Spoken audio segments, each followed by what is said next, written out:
think you're a hater. I think you're a hater. Haters everywhere we go. Haters everywhere we go. Haters everywhere we go. Where we go, haters going down for the count. Looking at the ground. I think you're a hater. I think you're a hater. Haters everywhere we go. Haters everywhere we go. Haters everywhere we go. Haters everywhere we go. Where we go, haters going down for the count. Looking at the ground. I think you're a hater. I think you're a hater. Haters everywhere we go. Haters everywhere we go. Haters everywhere we go.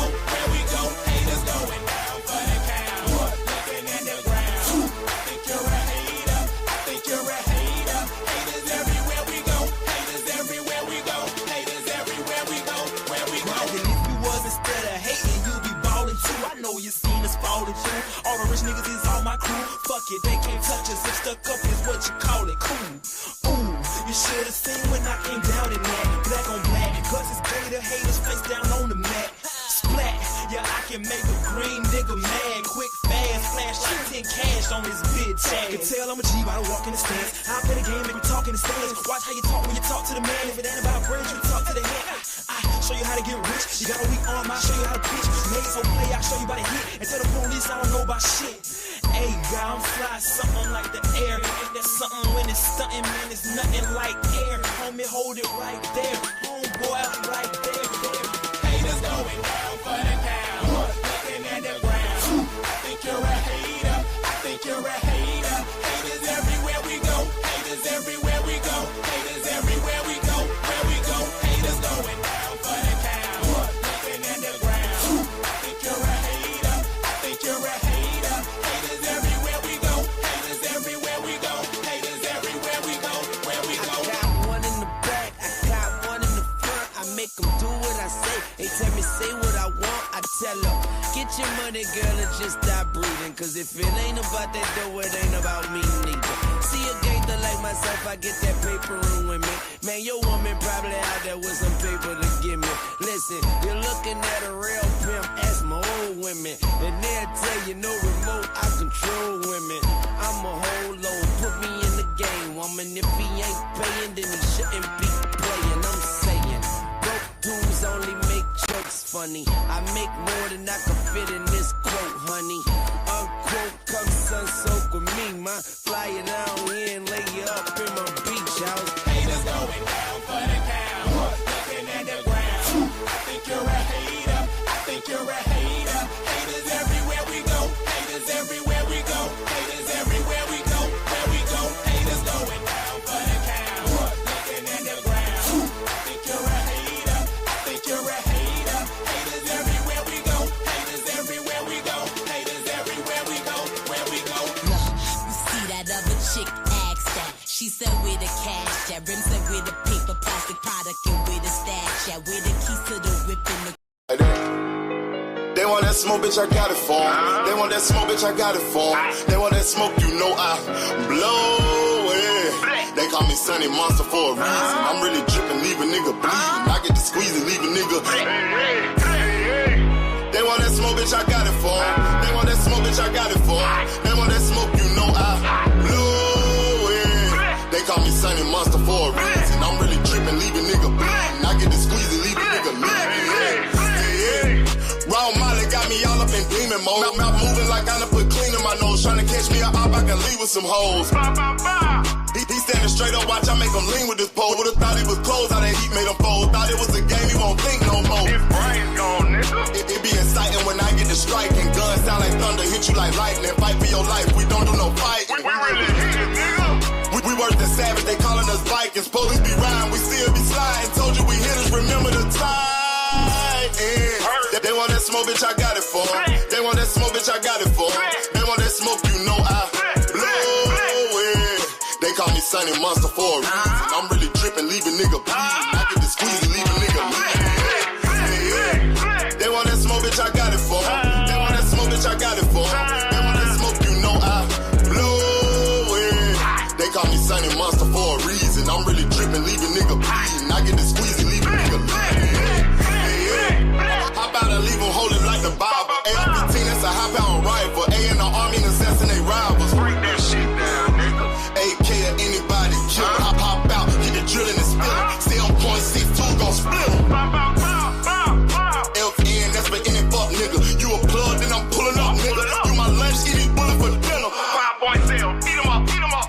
smoke killer for show. Drum rounds and cripple off Draco. I got them all, you don't want no. I got all those smoke. They want that smoke, bitch, I got it for.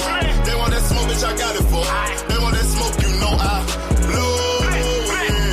They call me such a monster for a reason. I'm really tripping, leaving nigga They want that smoke, bitch, I got it for. They want that smoke, bitch, I got it for. They want that smoke, you know I blow it. They call me Sonny Monster for a reason. I'm really tripping, leaving nigga bleed. I get the squeeze and leave a nigga bleed. Y'all know what the fuck going on around here, nigga.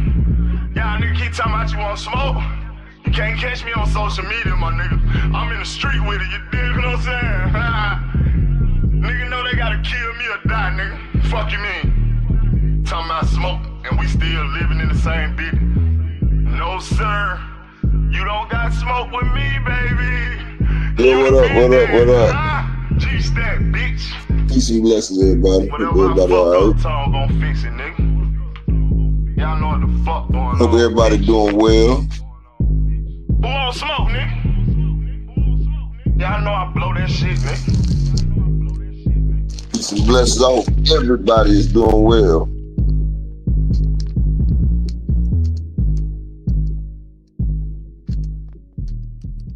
How everybody doing today? I just want to say one thing before we get started. What I said yesterday, I mean it.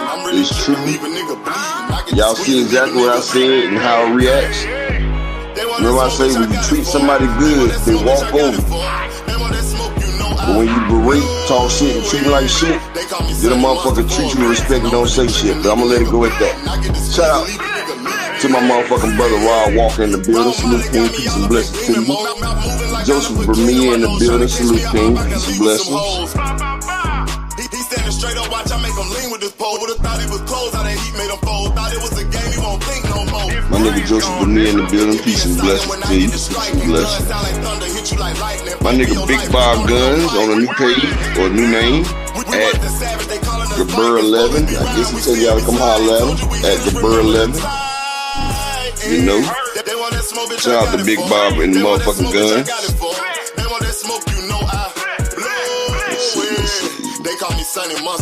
Shout out to the beautiful Queen Ty. If y'all ain't checked out her new, oh, my intro playing again. Damn.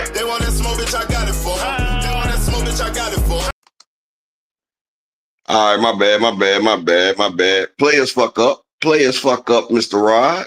You know players fuck up. Shout out to the beautiful Queen Ty. If y'all ain't checked out her new interviews, she's hitting the ground running. She's doing her thing. Make sure y'all subscribe to Ty. She's doing big things in small places, and it's about to be big shit popping. My brother Terrell Davis in the building. Salute, King. Peace and blessings to you. Peace and blessings to you.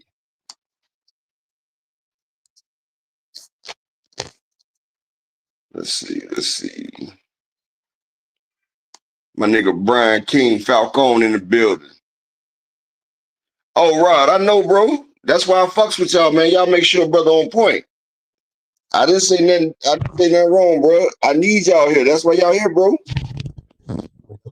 So your boy takes me suited to the motherfucking ceiling sometimes. So, you know, I be needing y'all, man. My nigga, all things big AMCFSG in the building. Salute. My nigga Emmanuel Carter, big fucking Colts Nation. Salute, King. Peace and blessings. Miss Moet in the building. Shoot, hope you having a blessed day as well, Queen. Hope everything's well with you. Shalom to my brother, Mr. Altruistic.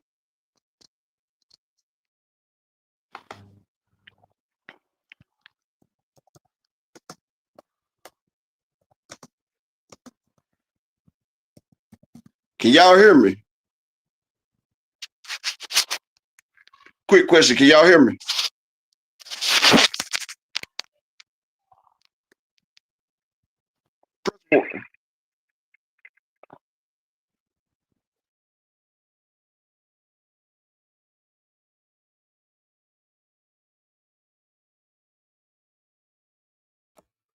Can y'all hear me on this real quick? I gotta do something real quick. Hold on. My other device, I just dropped it. Hold on 1 second.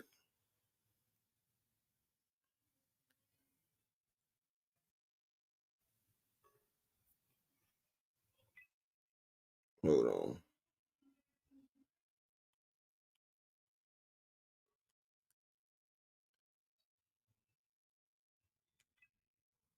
Y'all give me 1 second.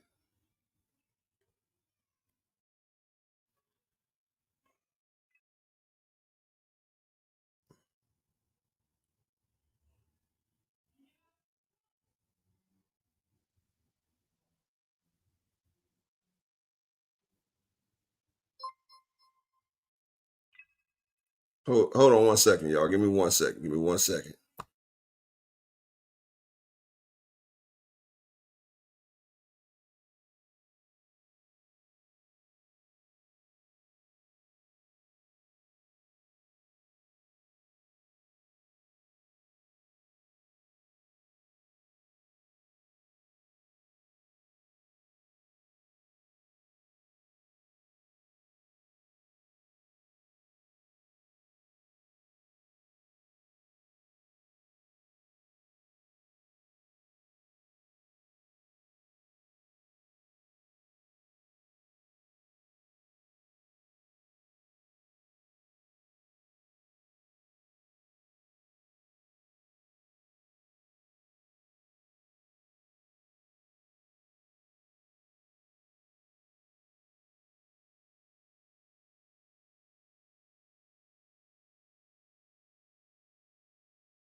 All right, I had to fix my thing, man. Sorry about that.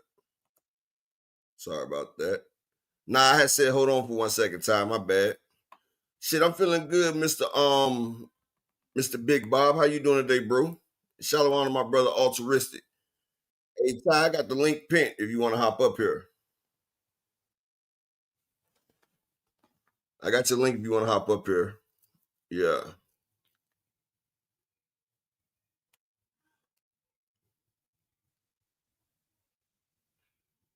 Yeah. First I'm gonna wait to Ty get up here real quick, and then I'm gonna go ahead and go to the subject that I was gonna go to. You feel what I'm saying? I hope all y'all doing well out here. In fact, I hope all y'all feeling blessed.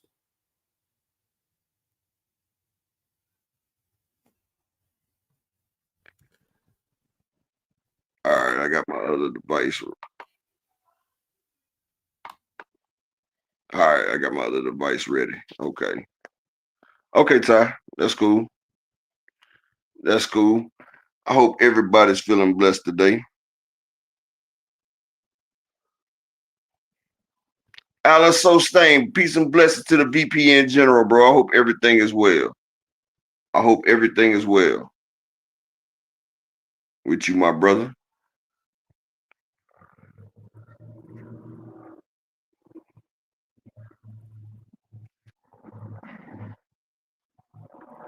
All right. Y'all know it's a few new things in boxing I want to get to and discuss. Like I said, I'm waiting for Ty to get up here real quick. She connected the headphones. But to my real people that's been there since day one, yesterday I was just having a bad day and ended up that nigga pissed me off. And I they say you shouldn't bully the weak. And I apologize for doing that shit, but it's just crazy when motherfuckers just be slandering and shit. Like, one thing about me that anybody should know, any problem that I had,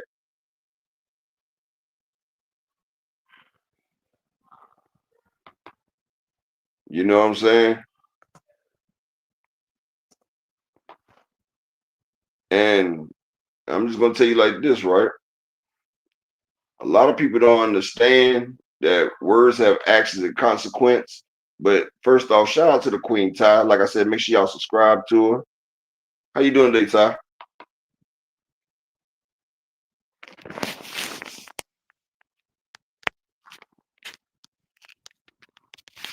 Ty.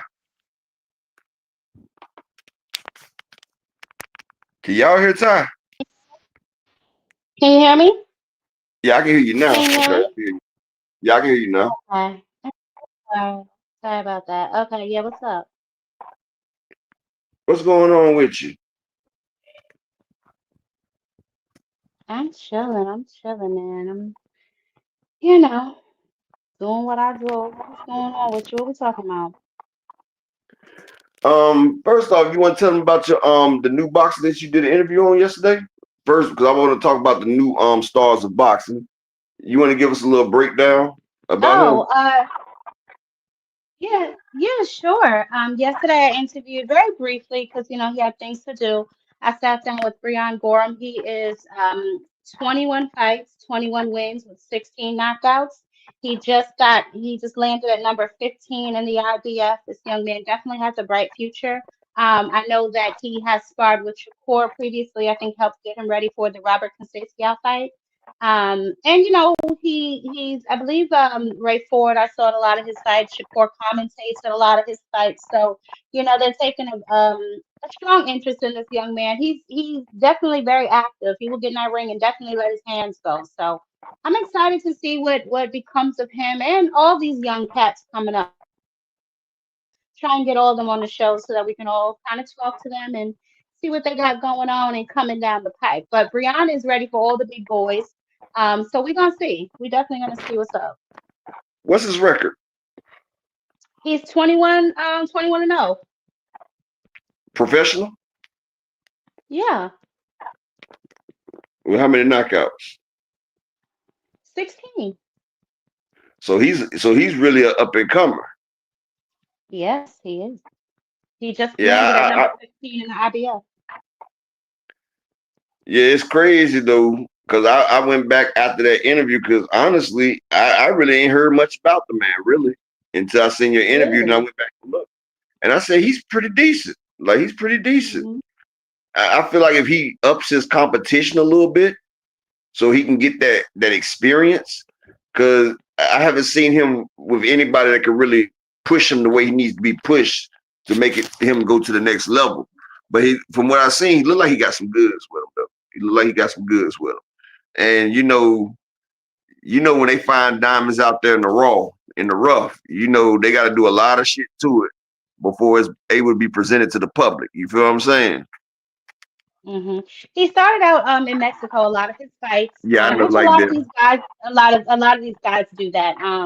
Brian Norman Jr. also fought a lot in Mexico. He said that they also fought alongside each other down there in Mexico too. But that's how a lot of these guys start, so they can But that's what I was about to say.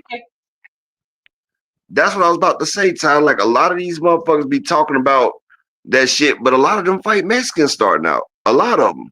Devin, Hmm. Shakur, Tank had a few of them. Like that's how you ease yourself into the water. Like when some people just jump straight into the pool, but sometimes you got to ease yourself in there. Especially when you're starting to get a little older. The car just don't crank up like that. But that's the best test because them people down there in Mexico. Not saying all Mexican fighters are not great, but it's a third world country, bro, and like.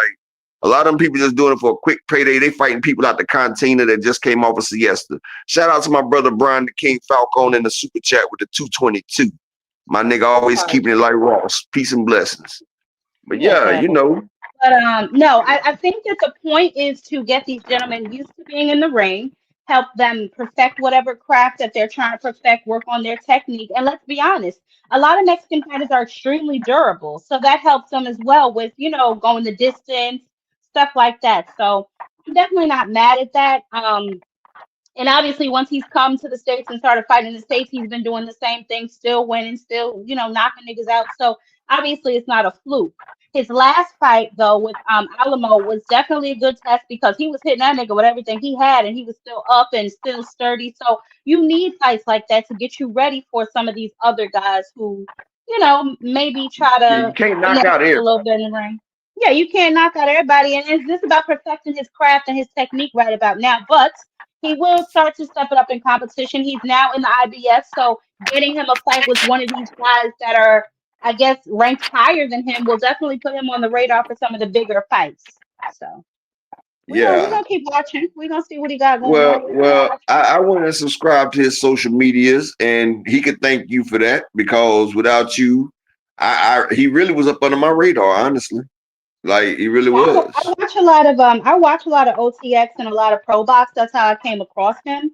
And then I happen to see that, Shakur, hypes him up a lot and he commentates at a lot of his fights. So I was like, let me go check this young man out. And then, I too was like, oh, okay, that's what's up. But yeah, I watch a lot of OTX and a lot of Pro Box. So that's how I know like a lot of these guys, really. That's how I knew about Elijah. I had Elijah on the show before. And some of the other people that I've reached out to, I'm waiting to get responses. That's how I learned really about a lot of them. To me, they really be over there fighting. Some of these mainstream niggas and they little pity pat, they can keep that. You know what I'm Oh yeah, saying? they I'm about them Pro niggas Box about used that to get it action. in. I Yeah, I'm like about Pro them Box, niggas but about that action. them niggas hungry. They trying to get to the big Yeah. card. Exactly. So to me, I like watching those fights better because they're hungrier to me. They will risk their records, their O's. Breon said yesterday he don't really care about that. He just wants to fight the best competition, which is the attitude that I think a lot of them should have. You know what I'm saying? Hopefully he keeps that when he starts to get the bigger fights and starts to make a lot more money. I said that before, like this new generation of boxers that's coming in. Hopefully they'll take us back to the old school. These prima donna ass niggas, pack them up, get them out of here. It's that soy milk. Motherfuckers want to be vegan, drink soy and all that shit. Shout out to my brother Lee Jackson in the building. Yeah, I cannot take it. Yeah, so yeah. Yep, I yep, mean, yep. it's real though. That's what the fuck they doing. Like these hmm motherfuckers is soft, bro. I be like, really? Like Yeah, niggas be real fucking soft in fucking damn boxing nowadays. And yeah. niggas be thinking it's okay. And then, like I say once before, boxing correlates to their fans. And soft ass boxers with soft ass fan bases, motherfuckers making soft ass excuses, like the shit be crazy, dog. I just be like, Right. man. And like, motherfucker, matter of fact, especially the fans, they'll go harder for these boxers than they will for their own relationships. Ain't And tough. that's I be saying that to myself. Like, I hope y'all niggas ride for y'all chicks like y'all ride for these niggas, boy. Because if not, we got a problem. they not. They not. How can they? They on here. They in all these motherfucking chats. Not talking about people here. Mhm. Y'all know when I be talking about people, I don't be talking about the family. But the motherfuckers they'll get up, go Drew Titan, what's next? 7-8 Sports, BFTV or Blue Blood, Chump Side, like then Claymore. Like, bro, they have a whole day. I'm like, damn, these motherfuckers been on here for 24 fucking hours. And then they'll finish it off with BFTV with a 13-hour drive. He doing a 13-hour marathon like his name Casanet. You feel what I'm saying? This nigga doing 13-hour lives, Ty. Nigga going to sleep, getting in the bed, hopping up. Good morning, chat. Hope y'all slept good last night. Now let me tell you about Tank Davis. Nigga done woke up first thing. Nigga ain't even brushed his teeth yet. He want to talk about Tank Davis. Mm. Like, damn. Whoa. Okay. Yeah, I don't know. I don't know much about those guys, so I wouldn't know. Hey, But what's up with this? What's up with this new format in the chat? You see that? what is it? By the people's names. They got their email addresses or something. Do you see that shit? What the fuck? No, I didn't see that. What? What do you see? Like when you looking at the people's names, I just see their names. you don't see at. I see at their names. I don't see anything else. Am I Bro, that missing shit on Ty, that something? shit ain't never used to look like that. I don't see Like that. Big Bob Guns. Yeah, Big Bob Guns is now G-Burr. And Rod Walker is at like Brian the King Falcone. That's AMCFSG. Mm. Oh yeah, I see Ed Burr and then yeah, I don't know what the hell that's about. I thought he changed his name. When the fuck did they? I did too. When the fuck did they do this? They I don't putting know, but people's why they putting email. people business? They putting people business in the street. What's Damn. I happening? just thought about that shit. Damn. Cause I'm looking, I'm like, damn, did everybody change their fucking name today? Like, what the fuck? Cause I was like, okay. I thought I was just tripping. Oh, Big Bob said it's YouTube. Oh, okay. Oh, they about to cut down on the trolls. They cutting down them trolls, y'all. YouTube getting tired of them people trolling in them bots. That's what that is, Ty. I'm glad you right here. But this is what I want to talk to you about, right? Uh-huh. Boxing is moving from pay-per-view to streaming. And I want to get your take on this because have you noticed that big time record producers and all that shit, they're focusing on streaming? It's a lot of money in fucking streaming. Streaming right now, it is a very lucrative spot. Like motherfuckers ain't even trying to drop CDs no more. Motherfuckers ain't dropping CDs or nothing no more. So they straight to streaming. Trying to get views, clicks, get impressions. That's how they getting paid now. Boxing has moved away from pay-per-view, I think, to streaming. You remember PBC was trying to get a deal with Netflix. Remember that? A while ago, yeah. That's a streaming site. Ain't no pay-per-view on Netflix. Also, Jake Paul has been doing his fights on Netflix. Remember Turkey and them, hell, they just got to deal with Netflix. Netflix is one of the biggest streaming sites in the world. And one thing about it, people don't realize, but DAZN is a streaming platform.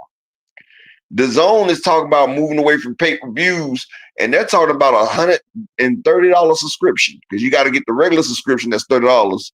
And then for the premium subscription for the pay-per-views, that's $100. And like I was saying the other day, that's $130 a month.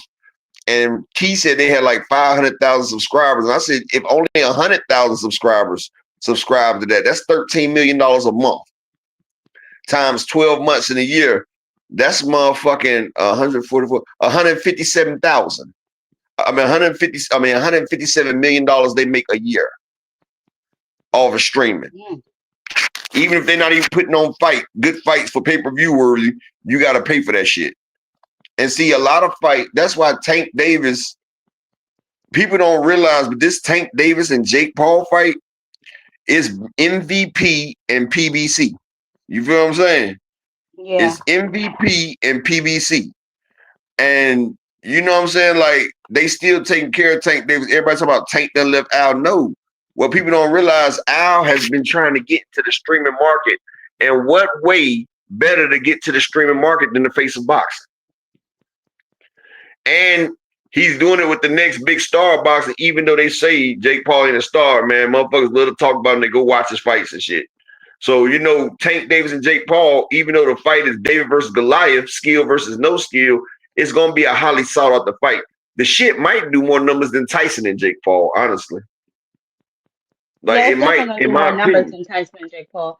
For sure it will, because Tank is, you know, a really, really good name in boxing. And although Mike Tyson brought out a lot of the old school boxing fans, Tank Davis has a lot of the casuals, and so does Jake Paul. And casuals run boxing, let's be honest. Some of these so-called hardcore fans, they ain't paying for shit. You know what I'm saying? So, you know, and guess what the beauty of that is? You don't gotta pay shit. Most people already got Netflix. Yep. So you remember how it crashed on the Mike Tyson? I just hope it don't crash when Jake Paul and Tank fight. And then a lot of people, Canelo and Crawford shit, it was pretty steady, so it should be fine. They probably worked out their kinks. The problem is they probably didn't anticipate that much traffic. You know what I mean? So they probably increased their bandwidth. I didn't get any kind of connection issues during Crawford and Canelo. They also have 40 million less viewers, Ty. Well, that's true, but I think that they would have been. You terrible. I'm just saying. Tyson and Jake Paul had 40 million more viewers than Canelo and Crawford. Yes, they did. So, you know, with that much motherfucking viewers, it's gonna crash the shit. It crashed the shit out. It was a lot of people. It was a lot of people on that damn thing. And Crawford and them had a considerably less amount of people. So it didn't crash it. But I mean, shout out to Crawford. He did good. He got his money. Shout out Canelo. He didn't get knocked out by Crawford. But I know Canelo was getting hit. Was like, where the fuck did that come from? But you know, like he was like, how does 135-pounder move up and hit me like this? It's all in the wasn't really 135 pounds. But continue. And he got Victor Conte, but you know, that's why I think Devin's on that same shit Bud was on. Yep. And you want me to tell you what's funny? Why you got some people? Fuck it, I'm gonna say it. So I seen a motherfucker post some shit. You can look at it in Discord. It was funny, but they seen BFTV made a post. He said, "I'm so excited for November to come around. I was watching Devin Haney sparring, and he was knocking people the fuck out in sparring." Is that a fact? That's exactly what he said, Todd. I'm like, well, when has Devin been known for knocking people the fuck out? Like, first of all, I'm gonna leave that alone. I'm gonna leave that right on alone. Devin ain't knocking nothing. You over here, Ty. Everything go. This anger management. You can let your nuts hang over here. I just, I just don't believe that. Devin ain't had a knockout since 2019. So who is he knocking out? Is what I want to know. More importantly than that, who the hell is going to help him train for Brian Norman Jr., who fights like Brian Norman Jr.? Devin is in a world of trouble, right? And we're going to go into this a little more, guys, at 5:30 when I go live, because I got plenty to say about Devin Haney. But I will give y'all a snippet. Devin Haney ain't knocked nobody out since 2019. He ain't knocking no damn body out. He didn't even knock the carnivore out. No, exactly. The best option he has would be to stay on his bike and try to fight from the outside. The only issue with that is Brian Norman Jr.'s reach is longer. So Devin Haney is in a world of trouble. That nigga better fake a stomach ache, a cramp, or something.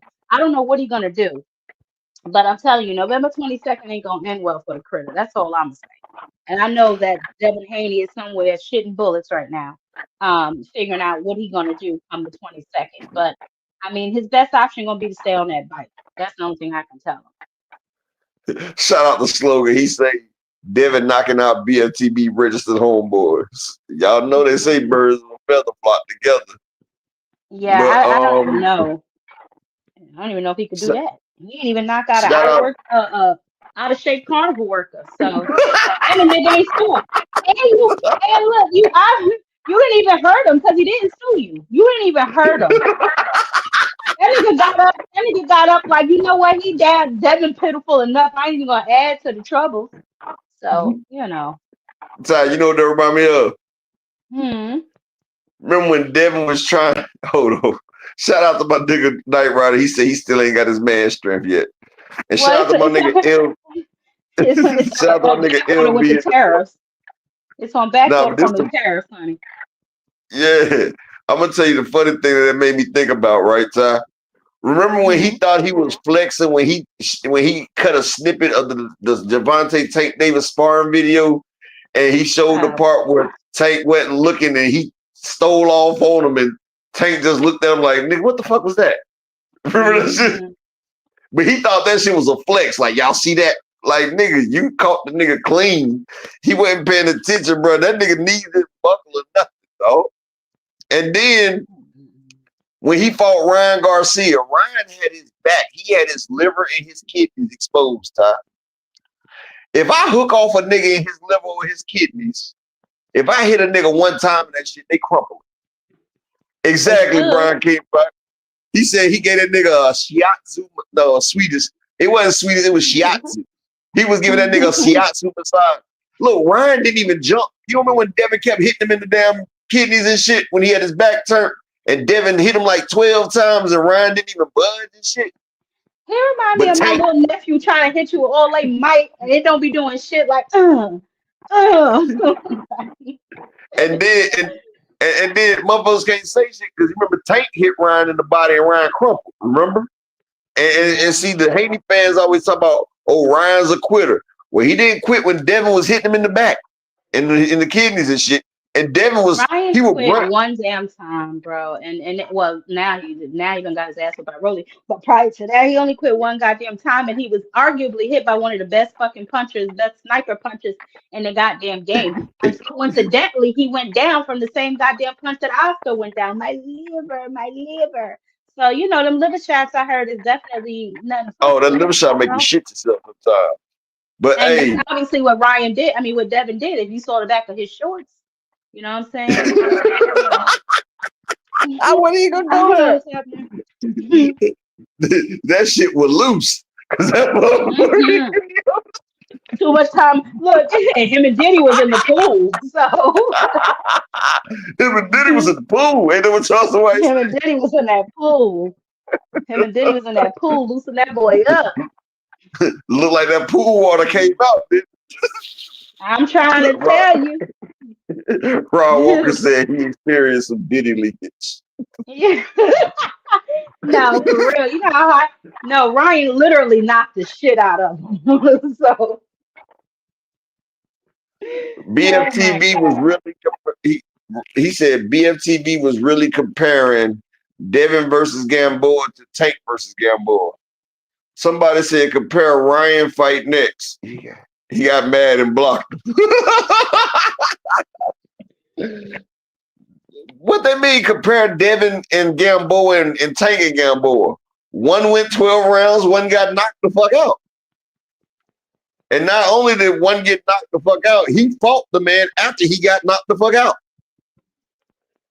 Yeah. Like, I don't know what the hell going on, but I'll tell you what. Devin is down bad. And I assume he will be for the duration of the year. So who knows? hey, Knight Rider, he'd be mad as hell if I go back to his page, right? Well, you know, Knight Rider, how Devin Tank ain't got no range. He's 5'4". I'm about to say Devin's range is longer than Gervonta's, so that doesn't even make any sense. That argument is like stupid. Devin is 5'10", 170 fucking pounds. Tank Shit, is if he was 5. weight, that nigga, I'm telling you, Devin Haney is a big boy, yo. I seen that picture with him and He David is. Benavidez. He was standing next to David Benavidez, and he did not look like David Benavidez was towering over him either. So I'm not This is buying what what I they got to tell tell you. people. This is what I say to people. Devin moved up to 140 to fight Regis Prograis. Next day weigh-in, he was weighing 165 pounds in 12 hours. He went from 140 to 165 in 12 hours. And they talking about the range. That nigga's a fucking weight bully. Like, the nigga is a certified fucking weight bully. And see, if BFTV be mad if he didn't have me blocked.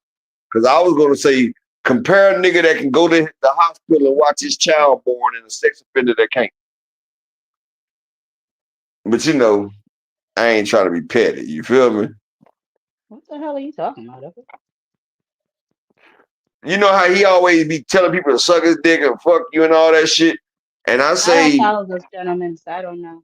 I don't follow it. well, I don't either, but you know, he's registered. So you know he can't watch his child being born. Oh my God. Knight Rider gets it. You know you can't come around kids when you register. Yeah, I know that. So I said he can't even. I said compare him to a man that can see his kids being born, and he can't. If he ever had a woman get pregnant, he'd go to jail for going into the maternity ward. Yeah, you can't be around kids. You can't even be at 500 feet from a school or a park. Shout out to my man Yankee Kyle, my man from Bruce Gas and Jazz page, man. Hold on one second, Yankee. I'm gonna get you straight real quick. Peace and blessings to you. Knight Rider said he got to sit at the probation office doing Halloween with kids trick or treat. Oh shit.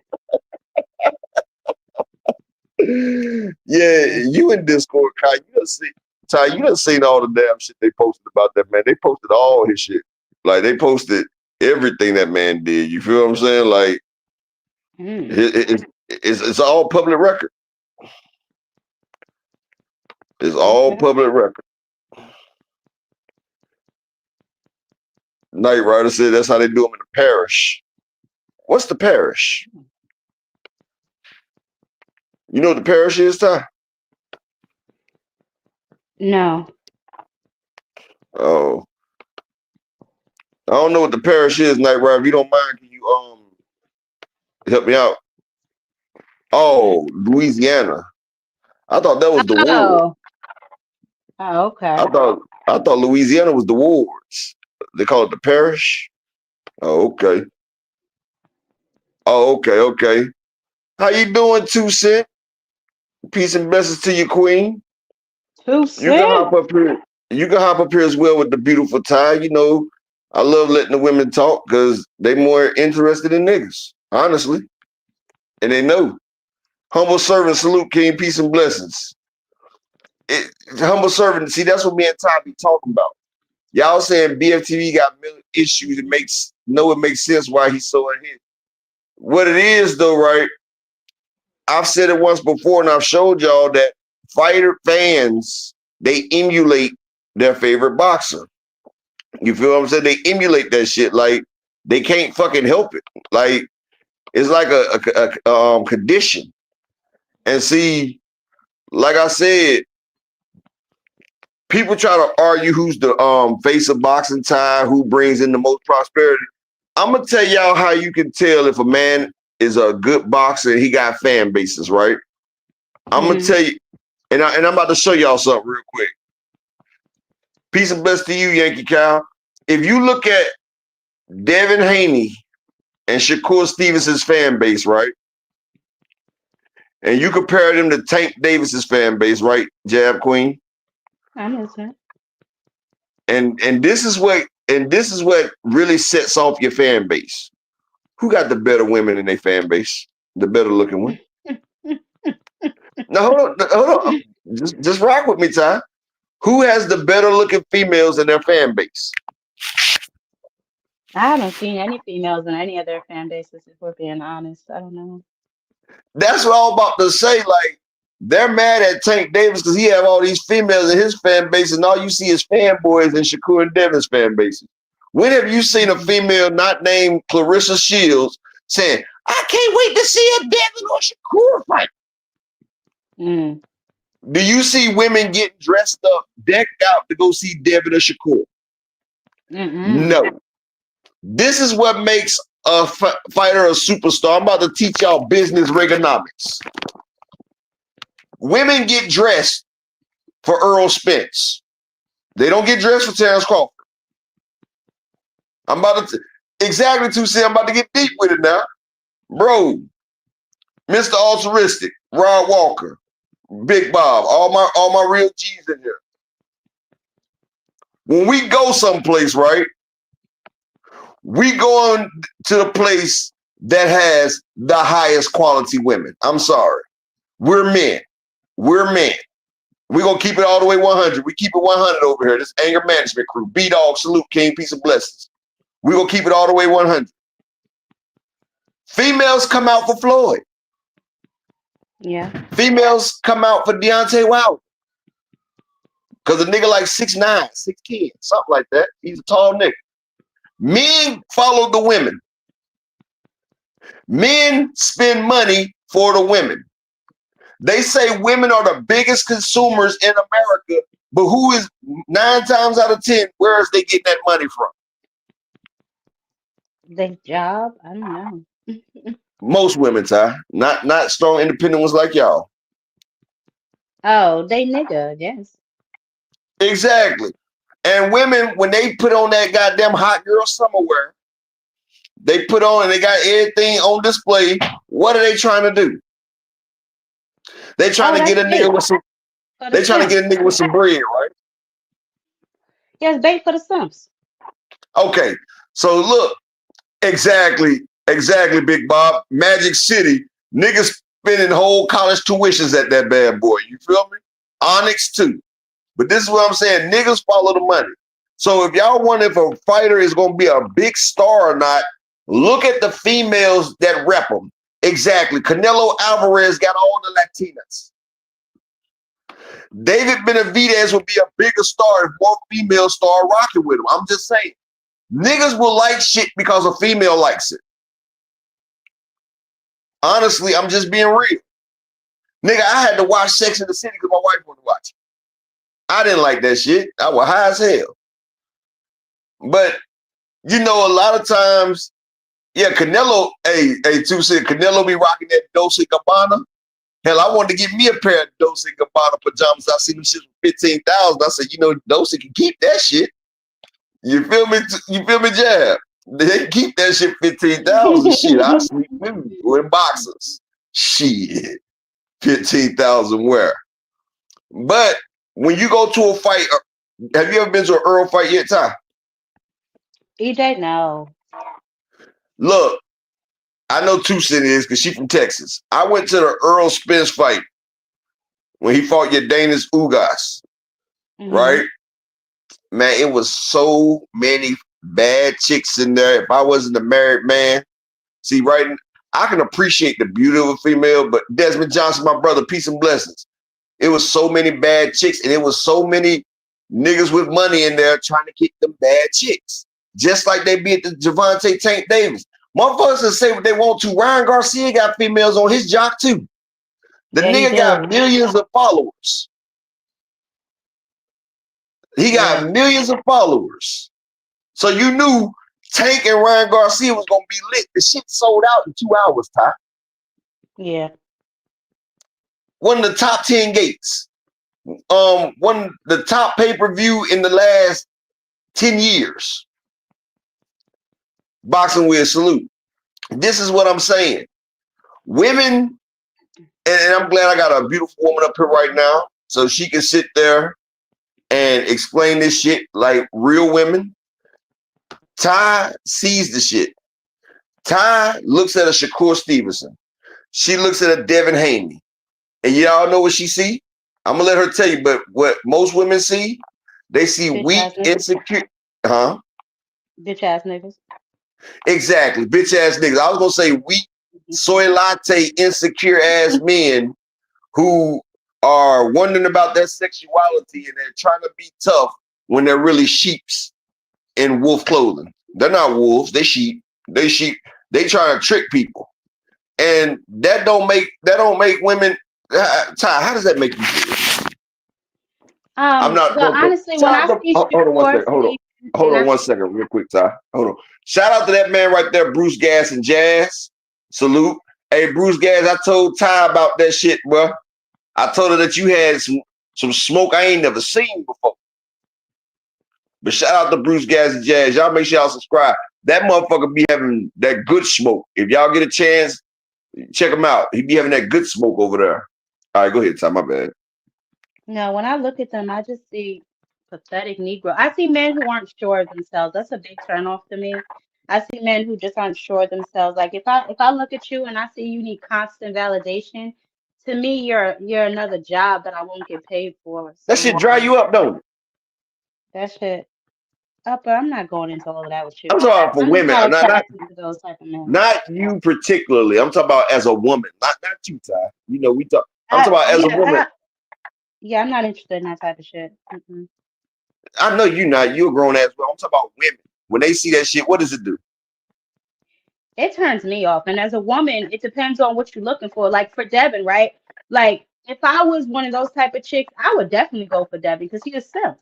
You know what I'm saying? Listen, if he's simping, I'm pimping. You know what I'm talking about? So that's why he married a prostitute.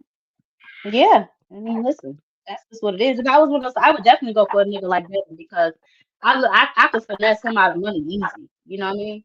But look, now that he ain't on top of the game, look what's happening to him. Though. Yeah, he done been he done been finessed to death. I don't even want that nigga no more. He done been finessed to death. I don't even want that nigga no more. You know what I'm saying? Now Devin light work though. He light work for real. Ever since Devin was face down, ass up, they've been having problems in that relationship since.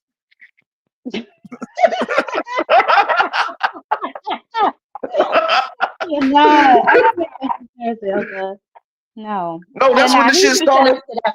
Shakur, you can tell he like to talk about himself a lot and he real big on himself. That would drive me crazy. That would drive me insane because nah. Oh no, Two Cent. You have to get it from Two Cent so you can show it on your show. Ty, Two Cent posted some shit yesterday that Shakur said, right? About him Cent, being low. you don't mind if I read it to you, 2 Cent. If you do mind, I'm not gonna read it. But hold on. Is it cool, 2 Cent? She said no. She said Okay, no. never mind. But continue. What you gonna say? Oh, you say you don't mind if I do it, or you telling me no not to do it? See, I hate when I ask shit like that because I get confused. Oh, all right, appreciate it, 2 Cent. I confused myself. So I was like, damn, did she say it was no not to do it, or you know what I'm saying? Like that shit. You know what I mean, man? Shit. I'm high. Let me read this shit. Huh? Good. Okay, thank you, twin. Hold on, I'm about to read this shit for you, Ty. And this is from this old nigga, right? This is what he said. And I was just like, well, that's an eye-opening moment. Hold on 1 second. Let me find it. You know, we do a lot of chatting in that thing right there. Hold up.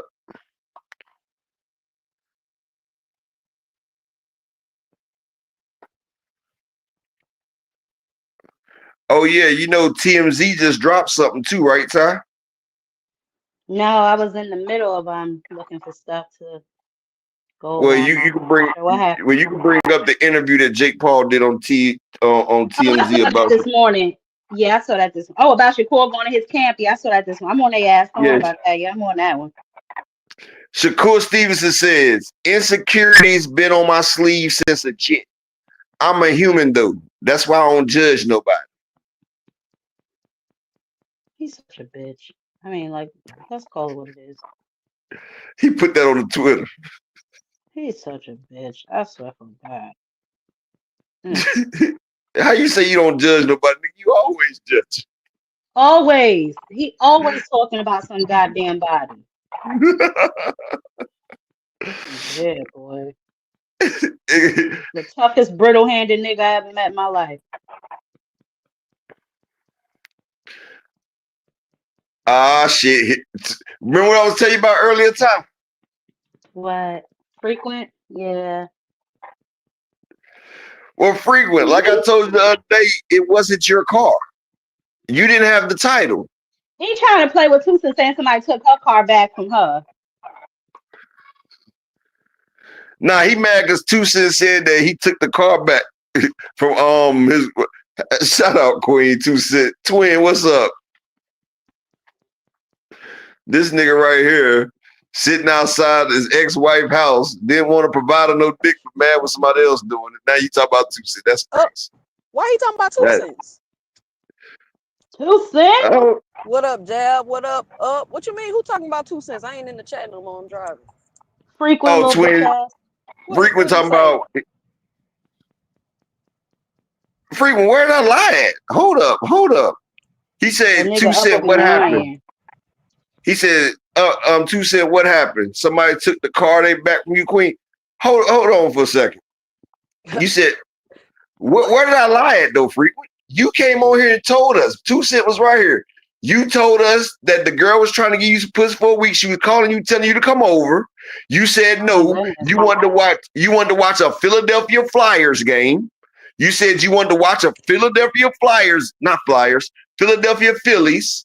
You wanted to watch a Phillies game right around the corner from your ex-wife who you was trying to reconcile with. And you was at your sister's house with your homeboys watching it. And when she told you, and you said after they lost, you tried to come over there. She told you no. And you like, nah, B, I'm coming over there. You got somebody over there.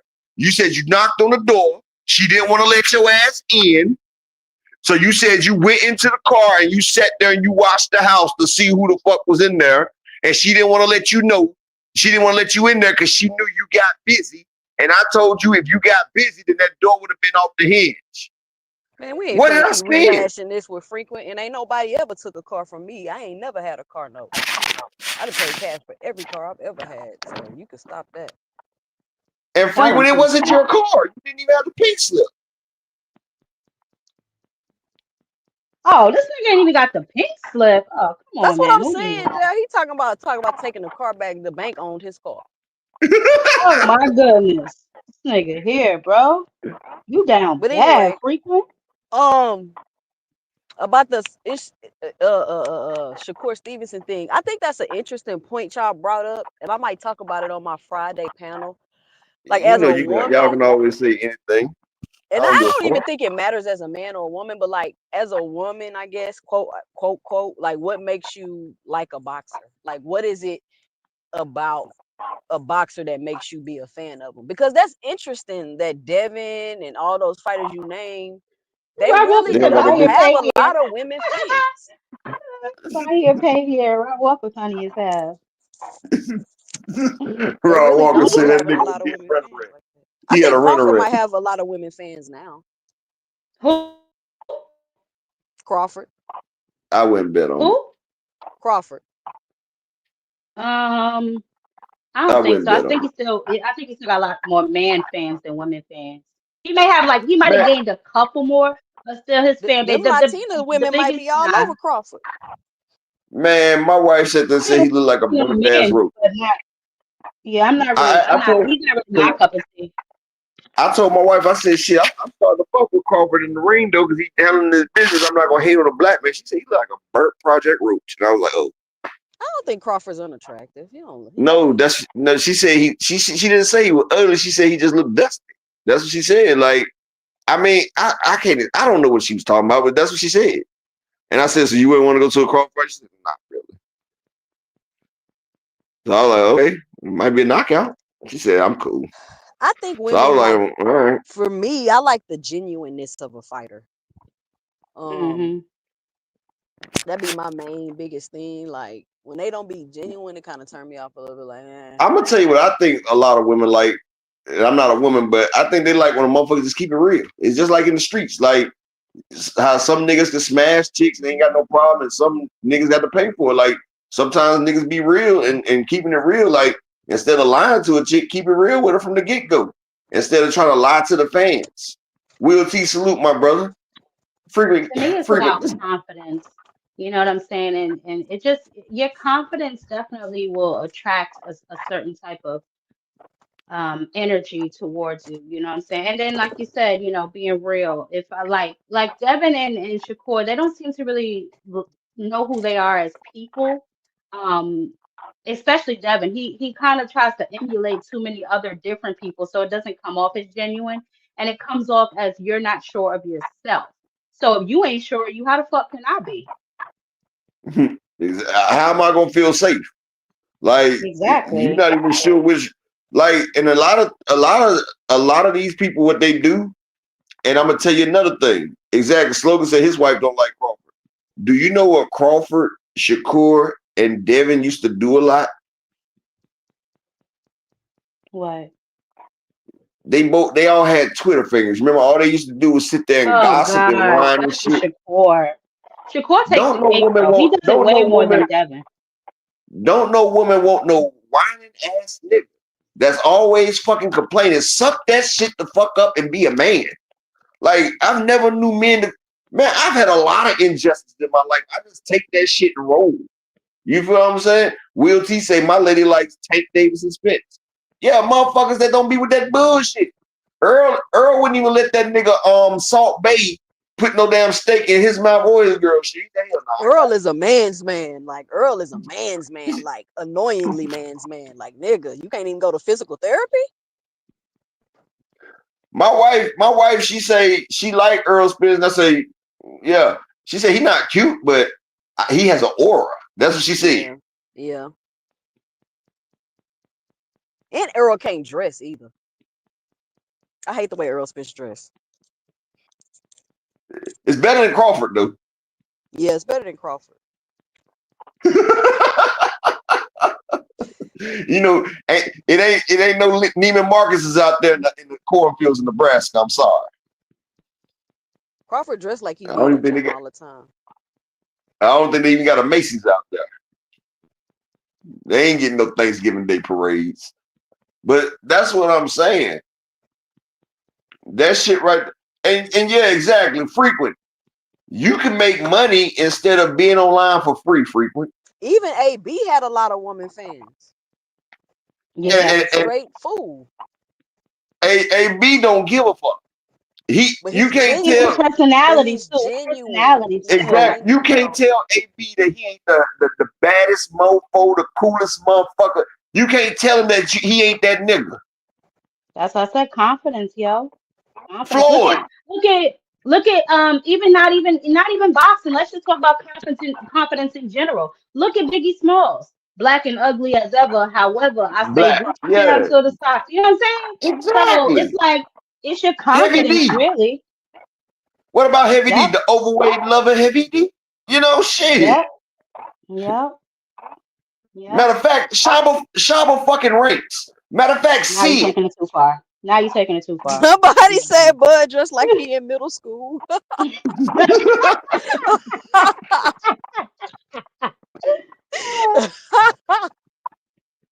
Hilarious. Oh, that's funny as hell. Y'all How I gotta go too stop. far when I said Shaba rates? You know Shaba why had you them went too hoes. far. Stop it. Shaba had them women. Matter of fact, He Ty, I had give you them one word from fresh Shaba. ones. Huh? He had them, snow bunnies. Okay, what about Seal? Him too.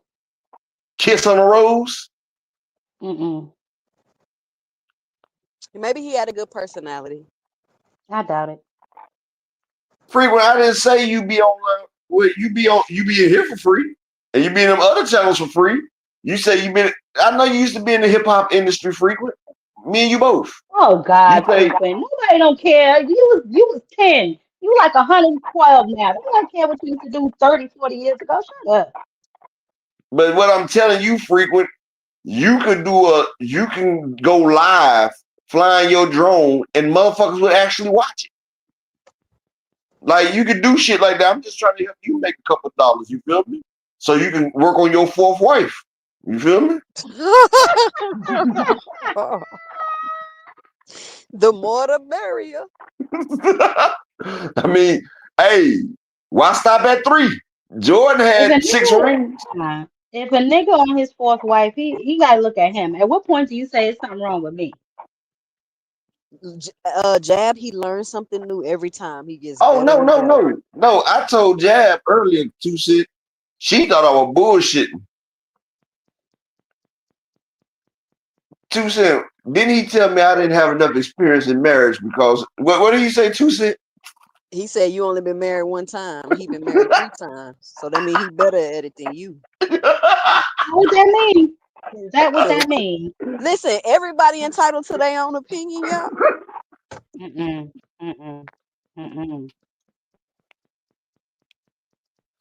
Okay, my bad, frequent. You get money like a motherfucker on channels like typing shit we don't see.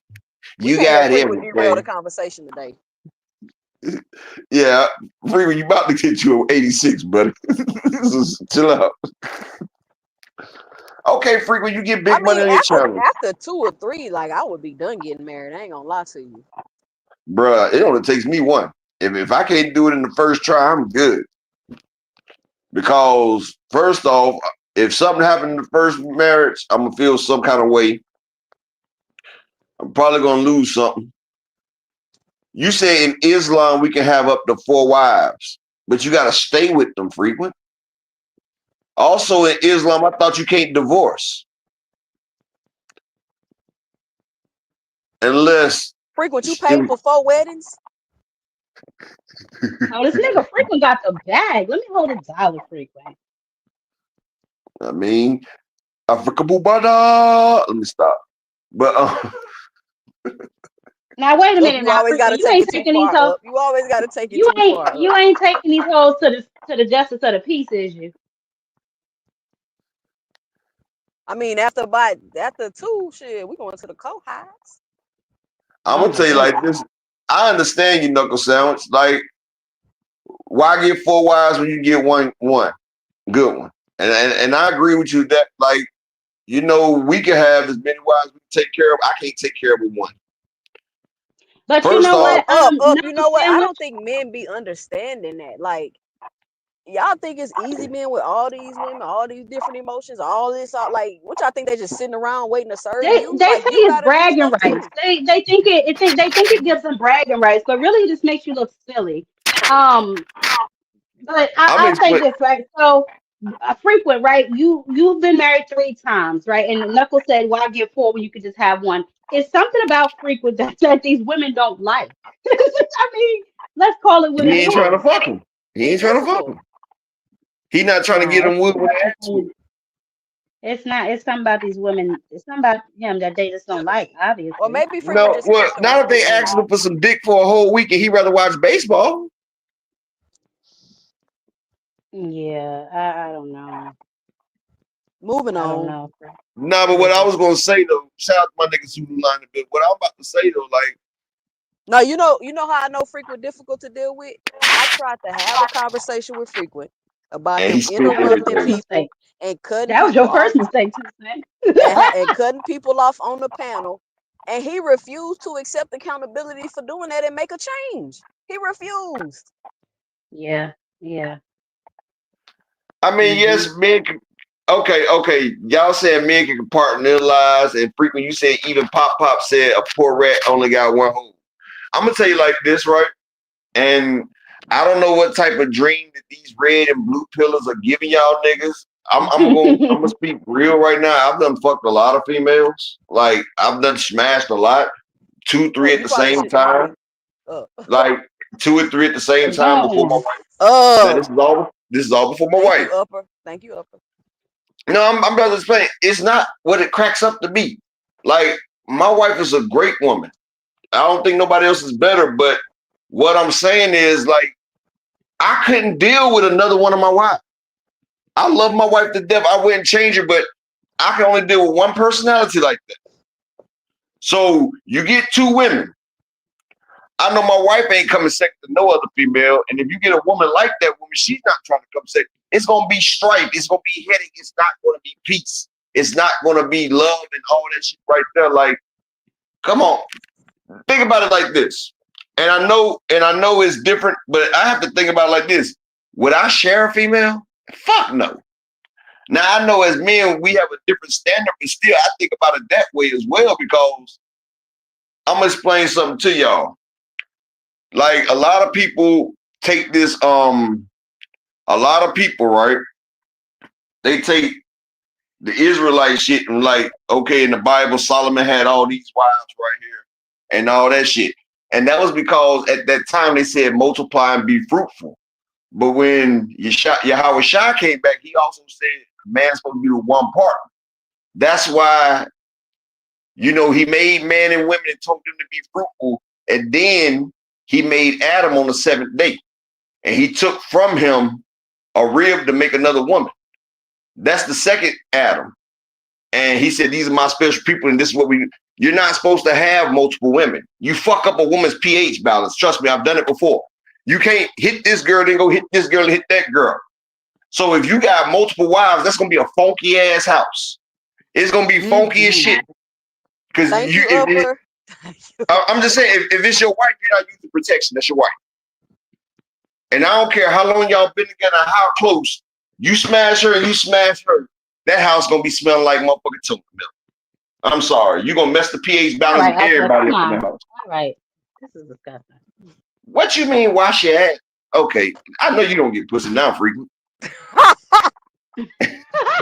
All right, y'all. Come on, man. Well, back to boxing. What is happening right now? Yeah, like this nigga always come derail shit. And I'm gonna say one thing, let it go. You can wash up, you can wipe down with alcohol and take a shower and everything. You still gonna mess up the pH frequent. Like, never mind. Back to boxing, y'all. My bad. I let this nigga get me sidetracked. But you see, this is a Devin Haney fan. And like I tell you, Devin Haney doesn't know about women unless he has to pay for it. Have you noticed that? Like, a motherfucker is not liking him over his looks. A motherfucker is not liking him because of his style and his swagger.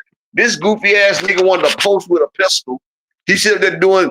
Did y'all see when he was on top of the damn truck trying to do the not the Lil Nas X. What's the nigga not Lil Nas X, but he looked like Lil Nas X. I don't know, but I saw him dancing. He can't dance for that shit. Uzi Vert nigga. That little Uzi Vert nigga. I seen that nigga drop and do 6 flips. That's the type of Devin do shit like that, and that's what them fans be doing. And Deezy, you said reality, who be the next face of boxing? Really, Deezy, I got 3 of them. I got 3 of them in the lower class divisions. Well, it's more than 3. I feel like Abdullah Mason is going to be there. I feel like Jerron Ennis with Rock Nation behind him, he's going to be able to do something. I feel like David Benavidez will be able to do something. And I also feel like Camille Moulton's going to make a name for himself because people are already rocking with him. And people are like, that's too many. Well, you had Earl Spence, you had Tank Davis, you had Deontay Wilder at the same time. Like, it could be if they separated through divisions. That's what I'm saying, especially after Abdullah fights Sam Noakes.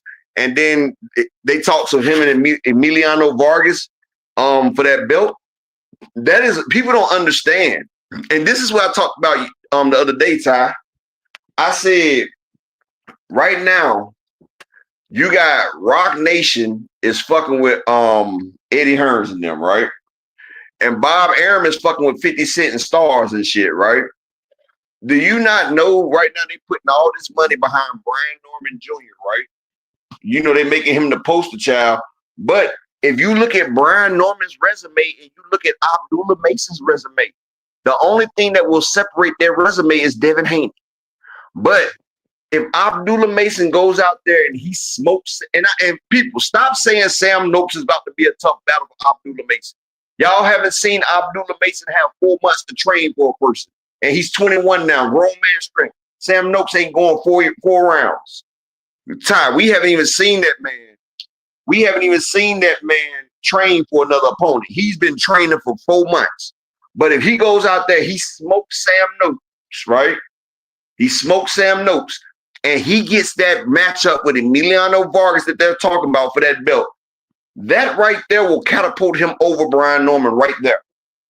Right there. Because he's going to have the Mexican fan base watching that. A black and a brown fight is something about that. They come out for that. And you know, that's one of the Vargas boys. That's one of the Vargas boys. You Uncle Willie's son out there. You feel what I'm saying? That's why I say it's going to be. Yeah. Is Vargas going to be the next Mexican big fighter? Fuck no. He's going to get beat by Abdullah. He done backed himself in the corner. See, Abdullah Mason and Vargas is like Boots and motherfucking Virgil Ortiz, but the only difference is both of these niggas want to fight each other. They're not trying to wait 48 months. You feel what I'm saying? I think the Boots Virgil Ortiz is manufactured because it's like once you said you needed 48 months to get ready for Boots, I'm like, how now all of a sudden Boots your biggest competition and you ducking them? How? The man already said he ducking me and he need 5 years to get ready. Like, how was competition? You know, at that time, they was number 1 and number 2 in almost all the rankings. You feel me? It was always Virgil then Boots. Virgil then Boots. You know what I'm saying? That's the way they had him because Virgil was with Golden Boy, so he got preferential treatment. So he was ranked above them. But he just was like, I need 4 years to fight it. Like, I guess he was trying to build up the name. They were trying to build up the fight. Me, I thought it was a duck. But see, that's the thing with these new fighters. They're scared to face on competition. They don't realize Bernard Hopkins lost his first fight. Robeisy Ramirez lost his first fight. It's been plenty of fighters that lose and come back. Holyfield, he's a Hall of Famer. He lost twice to Boo. He got beat by Lennox. He got beat by James Toney, but motherfuckers is not going to say Holyfield wasn't great. Roy Jones, he got in a consecutive streak of getting knocked the fuck out. He's still one of the greatest that ever laced that shit up. And I hate when people try to take it away. And yes, Floyd fucked it up. Floyd got it where motherfuckers realize if you lose, you ain't gonna get no money. But I can show you that's false. Canelo loses. Canelo loses. Will T. Lomachenko lost the second fight. Because that only applies to black fighters. You think so? Yeah, other fighters lose and they move on with their career. They shouldn't fight this person. Think about how I want to use Charlo as an example. Sugar Shane and Zab was now they making it seem like Charlo don't need to fight nobody with a name at 54. Somebody talking about they want to see Charlo and Madrimov. I'm like, Madrimov that's stupid shit. Talking about it's a 50-50 fight. Madrimov is the Kambosos of 154, dog. I hate to say it.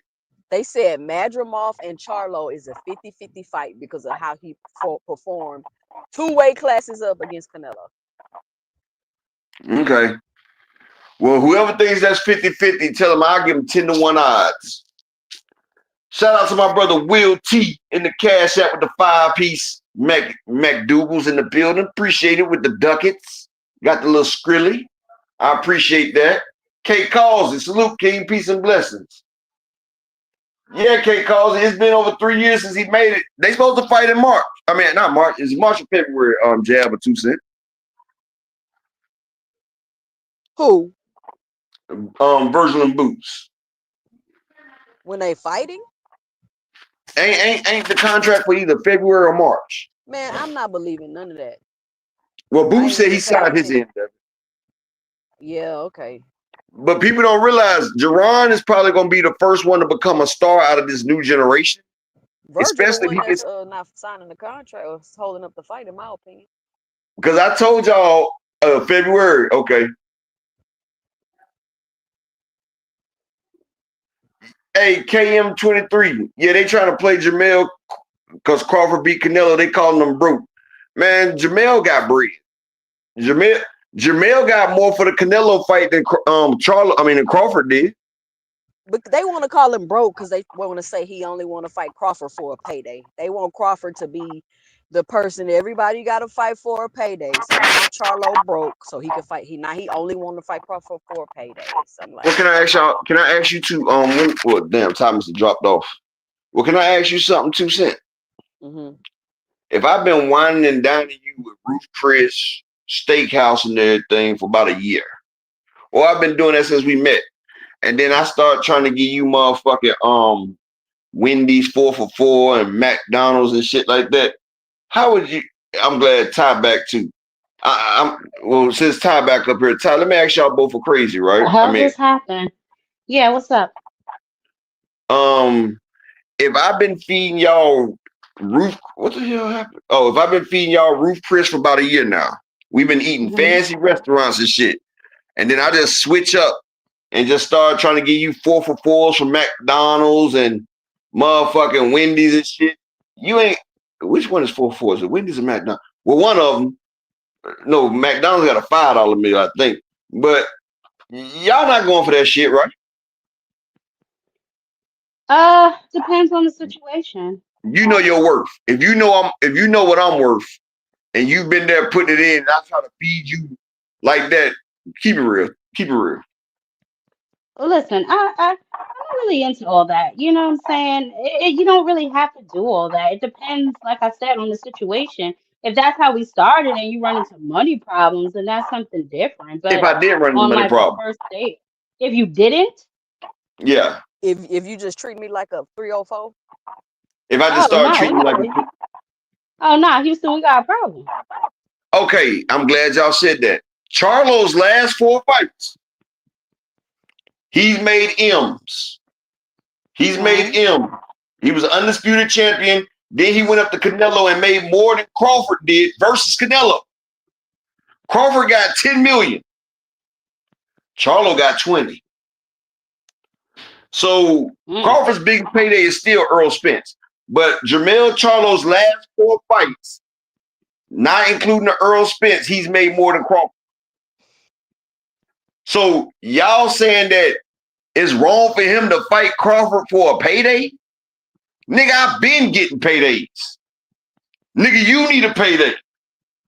So why don't we get together and give each other a payday? Because they out here saying Charlo broke and he only trying to fight Bud for money. Who even says that Bud is the A side? I'm just saying. We've seen because Bud is the face of boxing. What you talking about? Stop it, 2 Cent. So what I'll say is this: Bud is definitely feeling himself now because of this Canelo fight, and now he's being seen as the man. You know, and he did win the fight, not by the margins that people would like to think he won, but he did. They did announce him as the winner. I'll put it that way. But he's treating people, I guess, now how he used to be treated. But I'm not really a big Crawford fan. I can appreciate his talent without being a fan of his. People don't understand that. I can appreciate his talent without being a fan. I don't like that nigga. I'm just gonna come out and say what it is. I don't like that nigga. Never did, I don't never like what will. he do outside the ring. I I'm don't a like fan what he I don't of like does his. him, outside I the period. just ring. point out the He's shit he do, and people get mad about it. Yeah, Yeah, I don't like I what he. appreciate his skill set. I definitely do. And people they don't want appreciation, they want praise. He'll never get that from me anyway. You know, what other people decide to do is what they decide to do. I'm gonna always keep it real. He's definitely a hell of a boxer, you know what I'm saying? His accomplishments and his accolades are what they are, but niggas need to really learn how to read the fine print. You know, I He don't didn't like get how shot they in the try head to for nothing. say that. Yeah, He didn't I get don't like shot how in they the head try for to being say. stupid.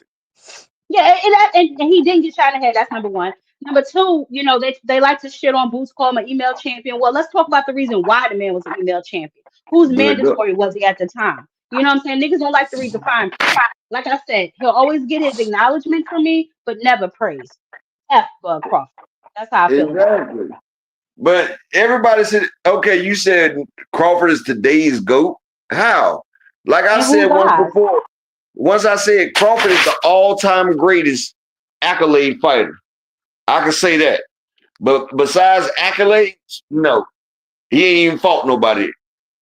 You said especially how he did Earl. Well, if I was to fight somebody that was injured and doped up, I would beat the fuck out of him too, knuckle sandwich. But Yeah, when you that's sit there and talk about the Earl, let's talk about after the Ugas fight, how he stalled the man a whole year. If he was the GOAT, why did he have to do that? And he thinks just because he beat Canelo, he's the face of boxing. I could tell you one person that beat Canelo even better. he's not the face Even of boxing. better. He's too old to be the face of boxing. If you're not the face of boxing in your prime, you'll never be the face of boxing. I know that's the narrative that people like to push on us, but he's not the face of boxing, bro. That's it. But hold And on. how after y'all fight, Canelo's still at number one. That lets you know right there what they really trying to do. He's not marketable enough to be the face of boxing. Let's be real.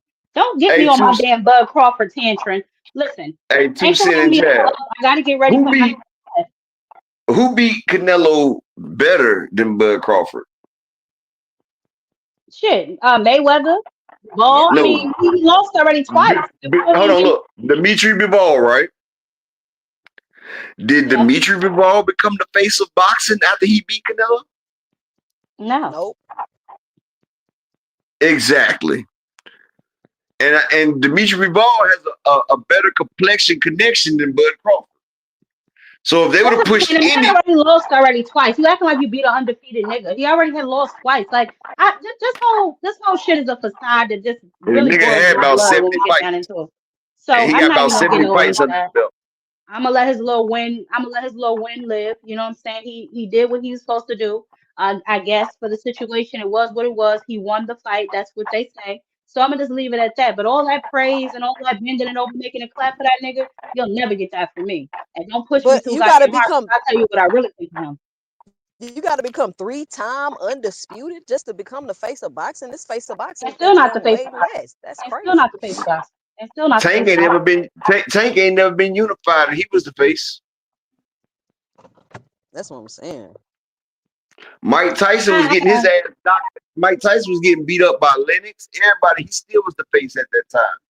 If you Google mentions Mike Tyson, the only motherfucker that Floyd never made it bigger than Mike Tyson. He did I ain't cash hating on wise, but nobody, frequent flyer. Tell me what I said that was a lie, bro. I can't stand when people call somebody a hater for spitting the truth. Name one thing that I just said was a lie. Does Bud Crawford defend his belts?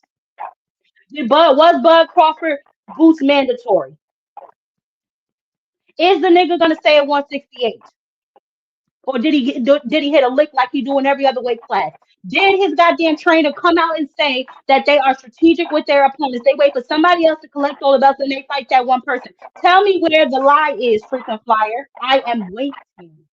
Oh, let me ask y'all a question. Do y'all think Boots took a shot at Bud when he said collecting all the belts from one person is corny? yeah, he did.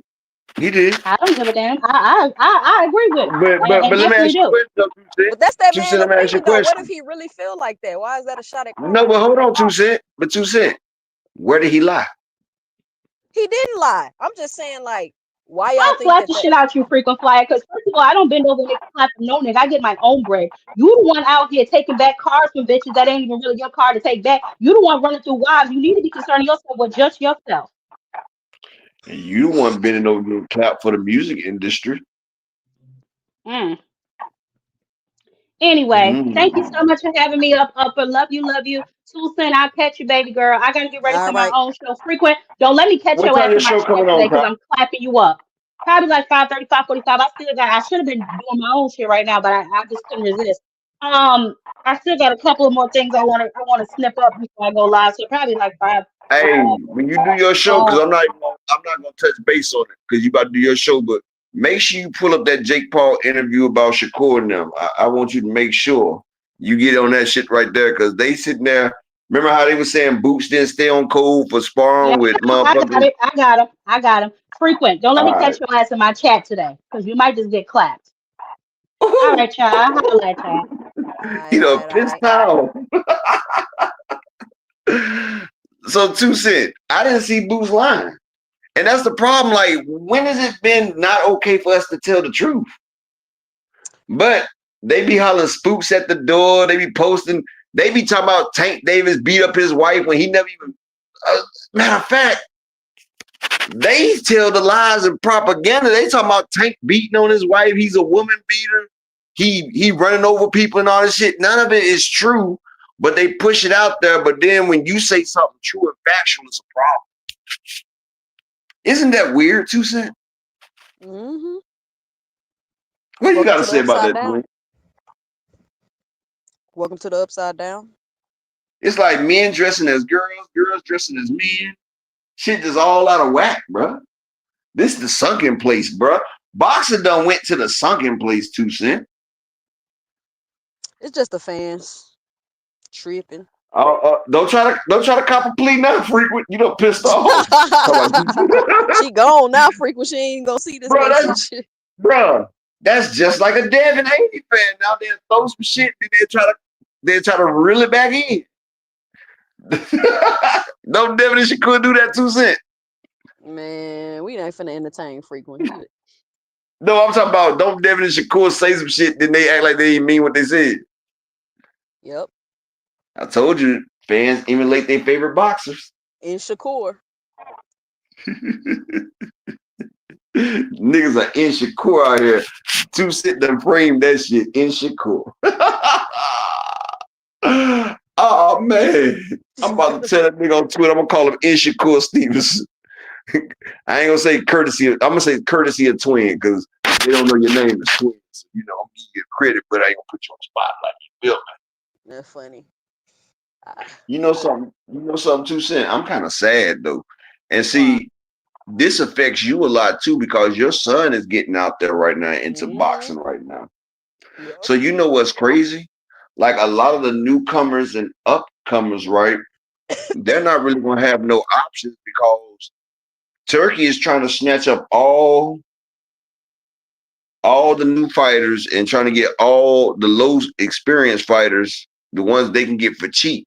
So the way they're gonna try to make it is it's gonna be hard to get the competition for your son because if a motherfucker's not signed to Turkey or his label, they can't fight with them people.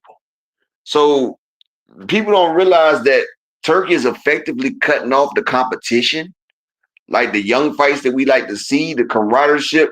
And then you got people like Frequent and Blue Blood sitting there saying, all hail Turkey, His Excellency, thank you. Like, do they not understand the state in which boxing is in right now, 2 Cent? I don't know what they thinking. It's like they don't want to. I really don't know. But you know what I was thinking of? Tell me what you think about this. What if the Ali Act, because do you think multiple UBOs will come about because of this change? Nope. You want me to tell you don't why? think so? Why you don't think so? Hold on, what's the UBO? What the UBO? Unified Boxing Organization or whatever I don't know what the U stand for. Oh. It's like how Zuffa Boxing is a UBO, where they got their own ranking system, their own rules, their own belt, all that stuff. Oh, Knight Rider, you talking about when he photoshopped himself in the picture with Turkey? Yeah, that was the most fanboyish shit. He was signaling to Turkey that he wanted to get flew out to Dubai. He done got flew out by Charles Edward Cheese. He might as well get flew out by Turkey a la shit. He want to get Peter and hummus. He wants some couscous on his face. You feel what I'm saying? But you know what I was gonna say? Hey, 2 Cent, I'm gonna tell you what's happening. We talked about it in Discord a little bit, but you see they coming out to Bob Arum and Al Heyman now? What they doing? You don't see they trying to. Wasn't they in the not Boule, Sony? You ain't see that Exodus file with them in there? What you mean? They ain't talking about them. Well, it wasn't Exodus. What the fuck was it? Oh yeah. He said, Mr. Altruistic, see man, you timed me out. And the Queen left. Well, they coming out to Bob Arum and they're coming out to Al Heyman, and they're trying to say that they use predatory tactics, right? And then they try to say that they're trying to monopolize. And you know, with American government, you can't force other businesses out that's trying to compete with you. You know that, right? Yeah, because you can't have a monopoly. Yeah. Well, they're trying to say that top ranking people. Yeah, that's what it's called. I couldn't think of the damn name. Well, they're trying to make it seem like Top Rank and PBC are forming like a coalition, like a monopoly, to try to block out the foreign investments. And I showed you that the Saudis are giving Donald Trump $500 billion in 4 years, right? Right. Or was it 600 billion? I pulled it up. I forgot what. Yeah, 600 billion. Now, with that type of money, what do you think is about to happen to Bob Arum and Al Heyman, 2 Cent? I don't know. They 600 billion. 600 million for boxing. That ain't for boxing. No, to Trump and American government, they're giving 600 billion. Oh, you said they don't. Yeah. For 480. What you think gonna happen? Shout out to Toya in the building. I'm thinking, all right, you see they already got the island 6-0 with Trump backing her. You see that? Mm-hmm. What's gonna stop this dictator from doing whatever he chooses to do?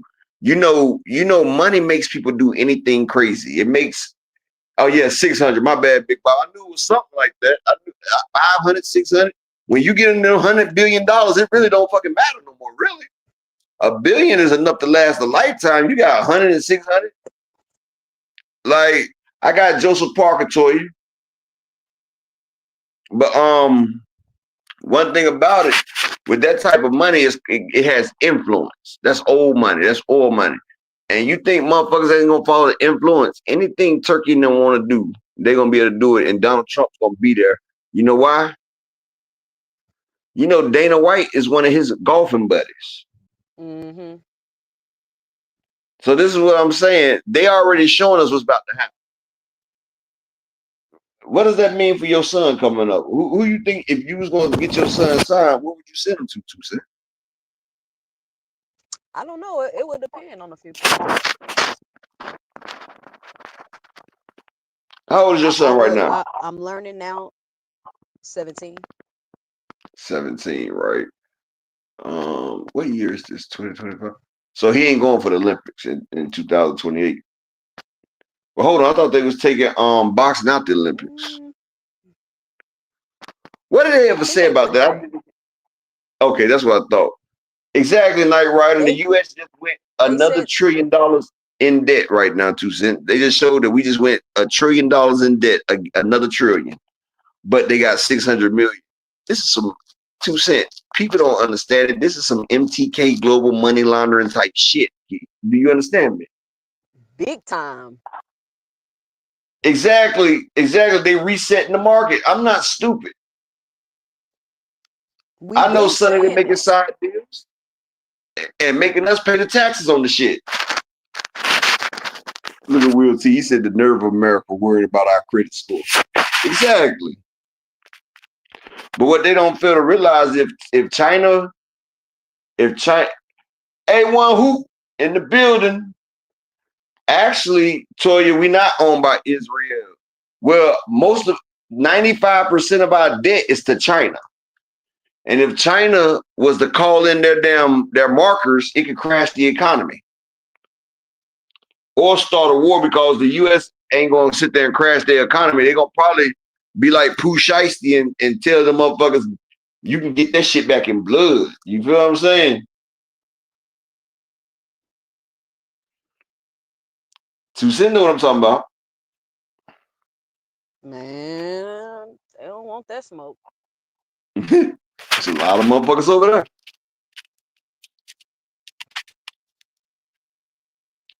Buying now at what? Yeah, because I was.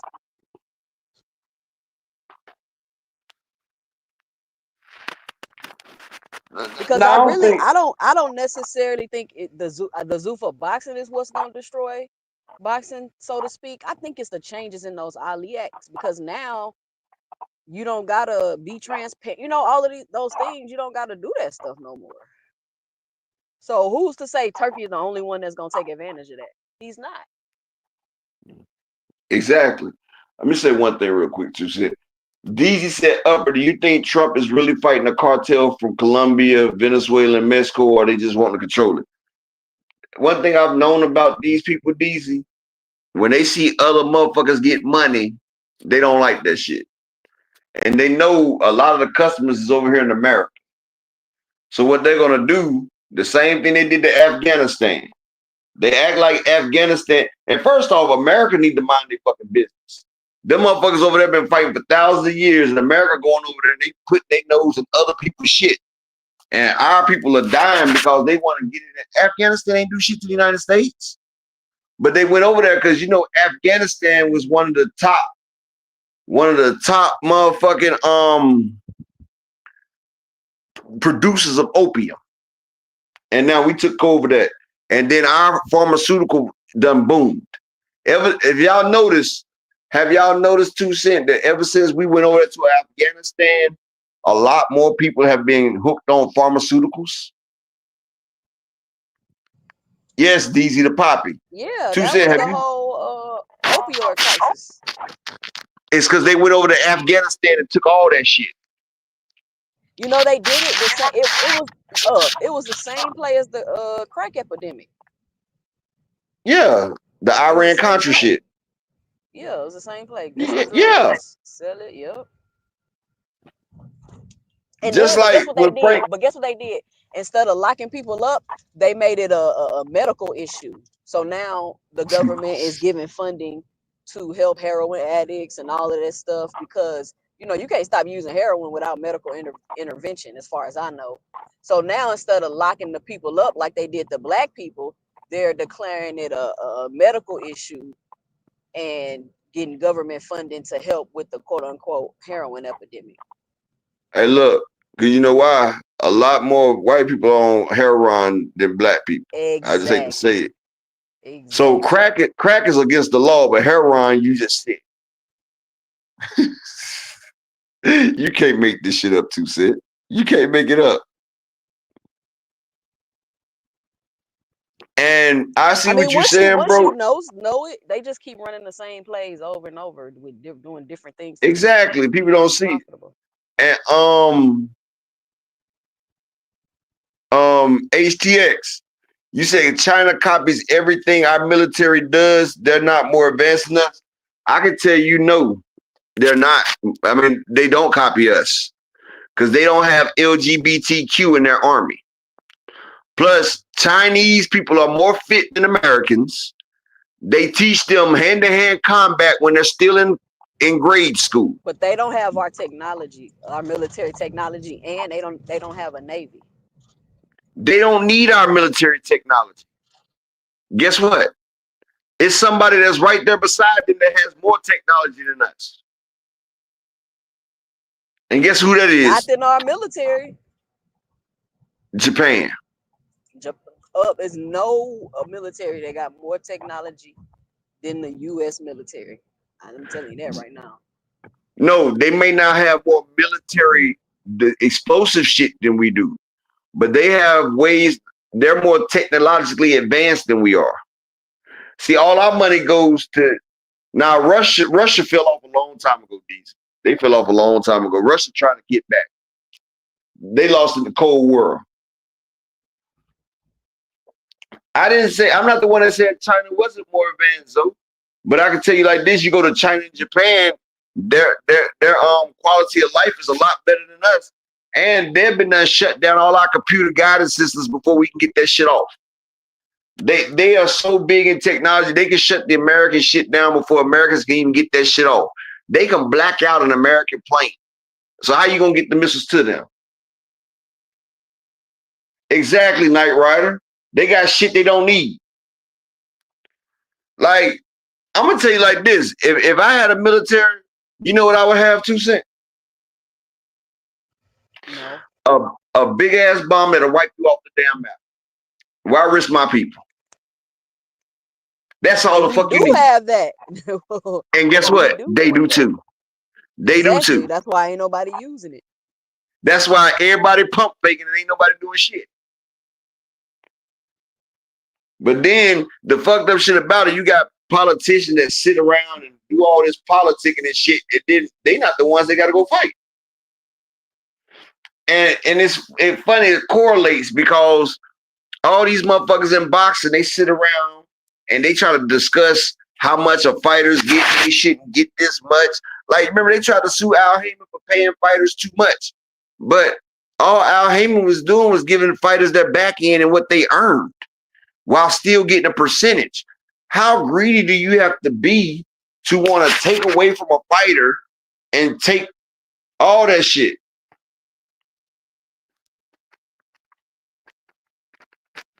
And I understand that, bro, air superiority. But guess what all them planes are controlled by, my brother? Computer technology. Motherfucker hit that shit with damn, what's that shit? It's anti something that electromagnetic pulse, everything done. It fries all electric circuits. EMF? Yeah, electromagnetic something. EMS is the emergency response people, ain't they? The ambulance. EMP? Yeah, EMP, electromagnetic pulse. Yeah. Sonny Augustine, what you mean everybody want money up front? That's wrong, bro.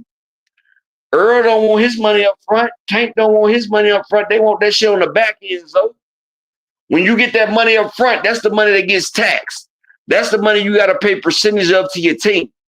What you get on the back end is all yours. That's why Derrick James tried to sue Earl Spence, because Derrick James was only getting a percentage of the $1 million deals that Earl Spence was getting. He wasn't getting none of that 13 or 14 million on the back end. Let me ask you and that's why. Go ahead. You still got a relationship with Derrick James? I haven't talked to him in a long time, 2 cents. Last time Charlo said his coaches wasn't getting along before the Canelo fight. Yeah, see, Charlo had left Derrick and went back to Shields. No, not Shields. What's the damn Spanish dude he had in there? Remember the Spanish dude that he had helping him out? Because Derrick was talking about Ronnie Shields. I don't know who. You're not talking about Guzman, are you? Yeah. See, Guzman was coaching him as well because Derrick was spending more time on Frank Martin and Earl. And Charlo had a fight the month after Earl. So Charlo had to get in the training camp and Derrick was supposed to be overseeing it all. But what Guzman was teaching Derrick was tripping. Just like people don't realize it, but the reason why Earl Spence, because I talked to the man, the reason why Earl Spence and Blu-ray stopped doing business together like that is because of Derrick James. I mean, Derrick is my boy. Why he can't work with nobody? That's what I wanted to ask you. Like, what's up with Derrick and working with people? I've talked to Derrick, right? Honestly, I think Derrick got CTE a little bit. I'm just being honest. And shout out to my brother Derrick James. I'm not taking a shot at you, bro. I'm just being honest. Because you've always been cool with me. I think he got like a little CTE or something like that. And like Derrick, the type that if you don't motherfucking damn do what he say, it's an issue. And then he like one of them people that shut completely down. You feel what I'm saying? Like he shuts completely down. The only reason Blu-ray came back to train Earl for the Pacquiao fight is because Earl's dad had to intervene. But if motherfucking Blu-ray could have continued to work with Errol and Derek, who would have known where the motherfuckers would have been at? You feel what I'm saying? 2 Cent. It's like Derek got some great success from Earl Spence. He started getting a name, and what had happened, Derek was good at first, but you know, a lot of people were saying Earl's so strong and he's stopping people because of his training with Blu-ray. Remember how everybody was like, even when they was like, what people always say about Earl? They want him to get back with who? What the hell does that got to do with Derek James? Blu-ray is his strength and conditioning coach. Derek James felt like Blu-ray was getting the credit for the wins instead of Derek James's coaching. They had a whole. I'm about to hang up on you. I'm being 100% honest, 2 Cent. That don't make sense. Well, they even did an interview about the shit, and it came out a little bit in the interview. But Derek James wanted total control over everything. Like he wanted to make it. That's what happened with the Charlo shit. Like Derek James does not like to share the credit, 2 Cent. Like Derek is a cool nigga, and I ain't got that bad to say about it because he's always been gracious.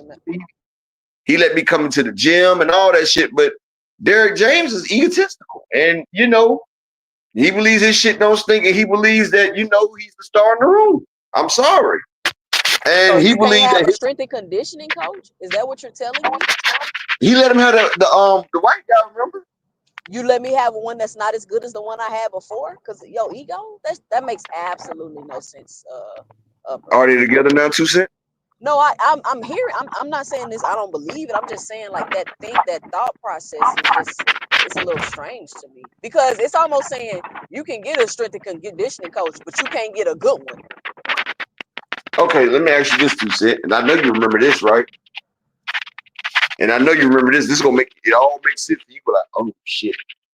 Do you remember when Kenny Porter was talking about how he used to train Earl Spence? Yeah. Do you remember what Derek said after that? No. What did he say? He said, "Lying motherfucker. He didn't train Earl. I've been training Earl since he started boxing." You don't remember? Y'all, I know everybody in the chat remember when Derek James went off about Kenny Porter talking about he used to train Earl. Oh, didn't they get into an argument? Yes, 2 Cent. You remember it now, don't you? Yeah, I didn't know what they was arguing about though. About training Earl. Who taught Earl what he knows? It's crazy, ain't it? I mean, I get it, kinda, but then it's like no. Even though I get it, it's still it's unacceptable. No. Okay, so you get him arguing. So you get him arguing with Kenny Porter about training Earl, right? Right. So why you don't get it about him and Blu-ray? They both traded Earl. Because Kenny Porter does what you do. Blu-ray is the other part of what's needed for the boxer, which is strength and conditioning. Blu-ray is not the trainer. So yes, I get what you're saying. Coach? I mean, I get what you're saying too. See, I'm all for you. I get what you're saying. Blu-ray didn't really want to go into it, but one day Blu-ray slipped up and said some shit. You feel me? Blu-ray slipped up and told the whole thing. I was like, wow. But he even explained how his dad had to come to him for the Pacquiao and said that him and Derek wasn't in the gym at the same time. You feel what I'm saying? Like Derek, it is though. But a lot of men are like that now, 2 Cent. A lot of men are like that. I'm being honest. Listen. That fame is a hell of a drug. It's worse than crack cocaine, 2 Cent. I agree, but look at that woman. Look at that woman that's getting crucified right now. They got fired from DoorDash. What'd she get fired for? Because she posted a video of a man butt naked in his house talking about he SA'd her. Did she lie? Well, you know, that shit's viral as hell. Like, that shit is viral. It's viral. DoorDash fired her because first off, she said she got SA'd. The man said, leave the food at the door. The door was, she forget on the first video, she said that the door was cracked and she pushed the door open and he was laying there asleep, butt ass naked with his wang out on the couch. First off, lady, you broke and entered that man's house because you said the door was cracked and you pushed it open. You feel what I'm saying? But she ran out. So instead of just putting the food down, she pulled out her phone. She pushed open the door. Now, SA means you've been touched. This man was asleep. And second of all, it can't be indecent exposure because he's in his house. Indecent exposure when you expose yourself to public. And the messed up thing about it, he could sue DoorDash. That's why DoorDash let her go. But she posted that man fully nude without his consent online on TikTok. Yeah, he about to sue the mess out of them.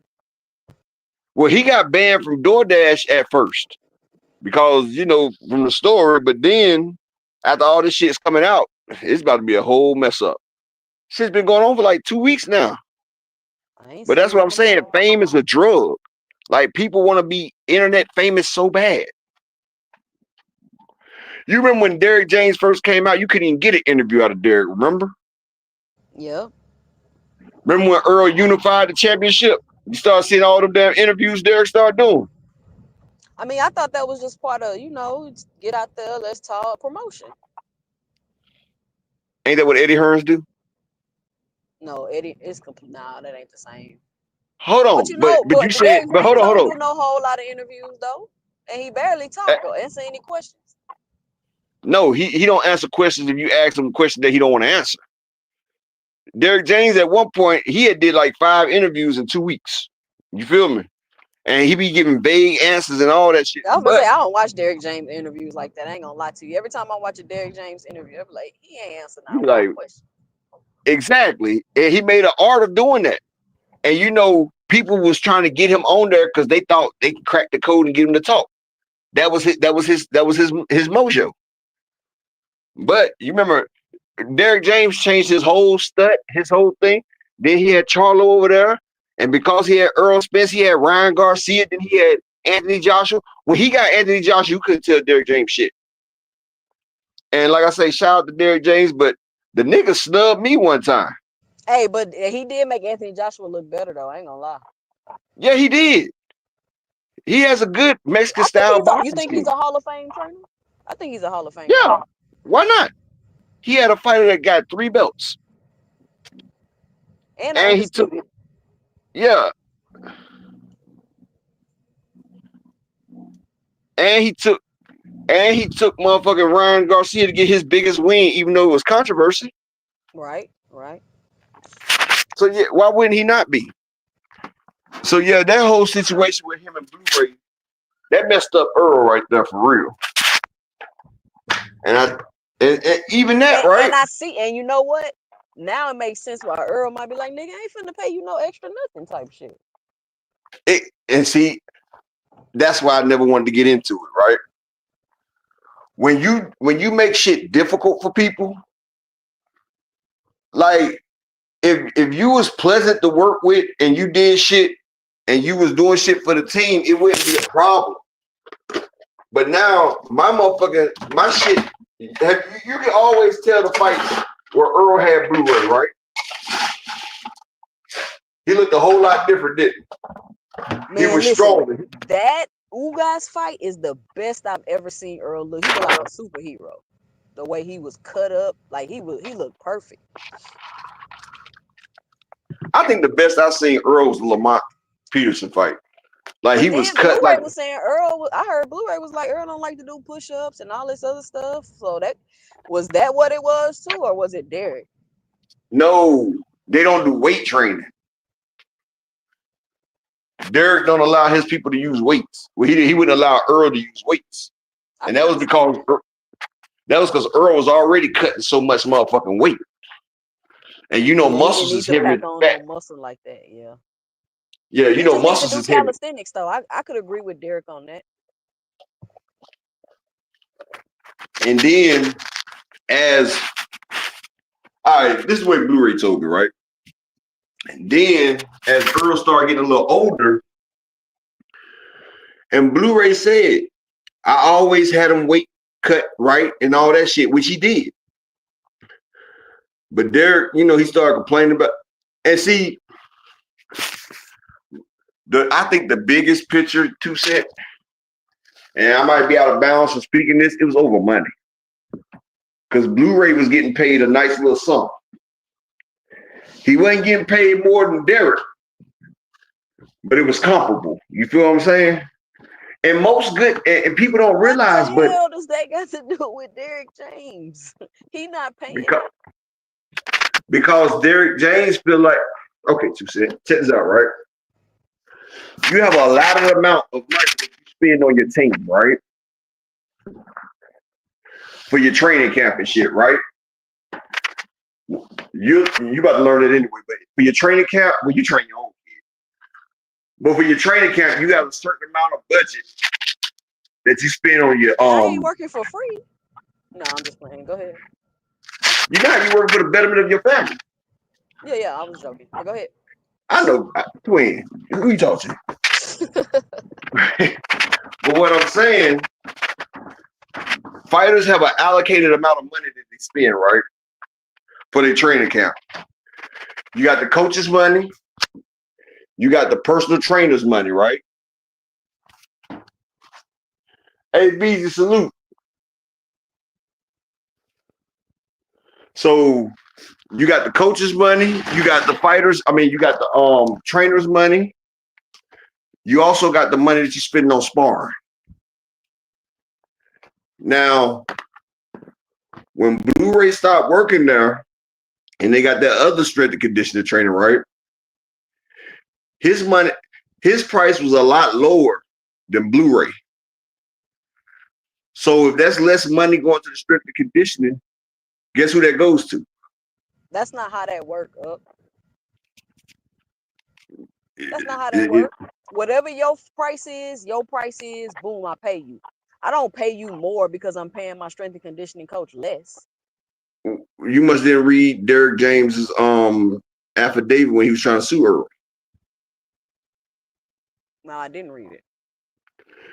He was saying that he was owed more money because Earl started making more money. They should have had a contract though. That's on them, because they did. They did have a contract. He was getting a certain percentage, but what he was trying to say was Earl was allocating funds because Earl doesn't get that much money on the front end. And see, the back end, that's all Earl. See, Earl paid the people out the front end. And so with the back end, Derek James had no right or no claim to that right there. And that's what Derek James was trying to sue for, money off the back end.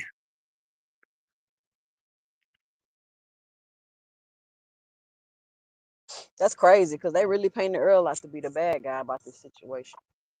And you know what's fucked up? And I apologize to Earl because I was like, damn, that shit fucked up. I even said it on my show. And me and Earl, I guess we still cool, but he don't talk to me no more because I said that. But I was just like, I wasn't saying it. I just said it's fucked up that they fighting over money, basically. I gave my opinion. And with some boxers, you can't give your opinion because they take it to heart. And I still rock with Earl. I can't hear you no more, up. He's still my nigga. You say what, 2 Cent? You was going in and out. Oh, my bad. I said maybe it wasn't my part to say it, but when I'm making these big fish videos and all that shit about you, like some of my videos got like 100,000 views and like 40,000, 20,000 views, you didn't have no problem with me speaking my mind then. And I just said it's fucked up that they came this far and they letting money break it apart. That was my opinion. That's true though. Like Earl should feel like that too. Yeah, well, I guess Earl took it as a snub. And like I told Earl, I said, I still rock with you, bro. If you don't fuck with me no more, that's cool. I said, I still rock with you as a boxer. You feel what I'm saying? Just like KO said something that Tank got mad at KO. KO still rock with Tank. I'm not an emotional ass nigga, dog. But if I think I see something that's not right, I'm going to speak on it. You feel what I'm saying? Like, that's just me. Like, but that's what I'm saying. Like, money has got shit fucked up. And then the fucked up shit about it, now they trying to get it where boxers is getting 80-20, the small stick. I'm hearing people say boxers don't deserve millions of dollars and this and that. I'm like, what is wrong with these people? Like, why don't they deserve that? Like, I don't understand why y'all even trying to I say had that a person somebody tell me, deserves. I had a person say that shit one time, right? And guess what I told them? That you don't deserve to see the fights you want to see. How are you going to tell somebody what their life is worth? Like, do people not understand people die in the ring, die outside the ring? Motherfuckers get CTE, concussions, get their noodle knocked loose, get irrevocably scarred, and all this shit right here. How you gonna tell a motherfucker what they worth? And if boxers ain't worth that, then who gets the money? You want to give it to the rich people that they don't want to give. What you want to give the money to Turkey? Oh, they want to give the money to. They want Dana and Turkey to get the money 2 cents. That's what it is. Don't that sound crazy? As if they don't get paid $1 million, the money just gonna disappear into the atmosphere. Somebody gonna take it. See, that's why I love when you or Key up here, because y'all understand. But Key gloss over, dude. But Key keep it 100 though. But that's what I'm saying. Like, fans don't understand, just because the fighter ain't getting the money's still gonna be there. And it's gonna be just like it was before PBC came in the picture, where the boxers. It's a reason why Floyd bought himself out his contract with Bob Arum. And guess what happened as soon as Floyd got away from Top Rank? He started making millions upon millions, 2 cents. Do you know the first fight that Floyd made $1 million in, 2 cents? No, I don't. His first $1 million plus fight was Oscar De La Hoya. Wasn't he like 38-0 at the time? So this man.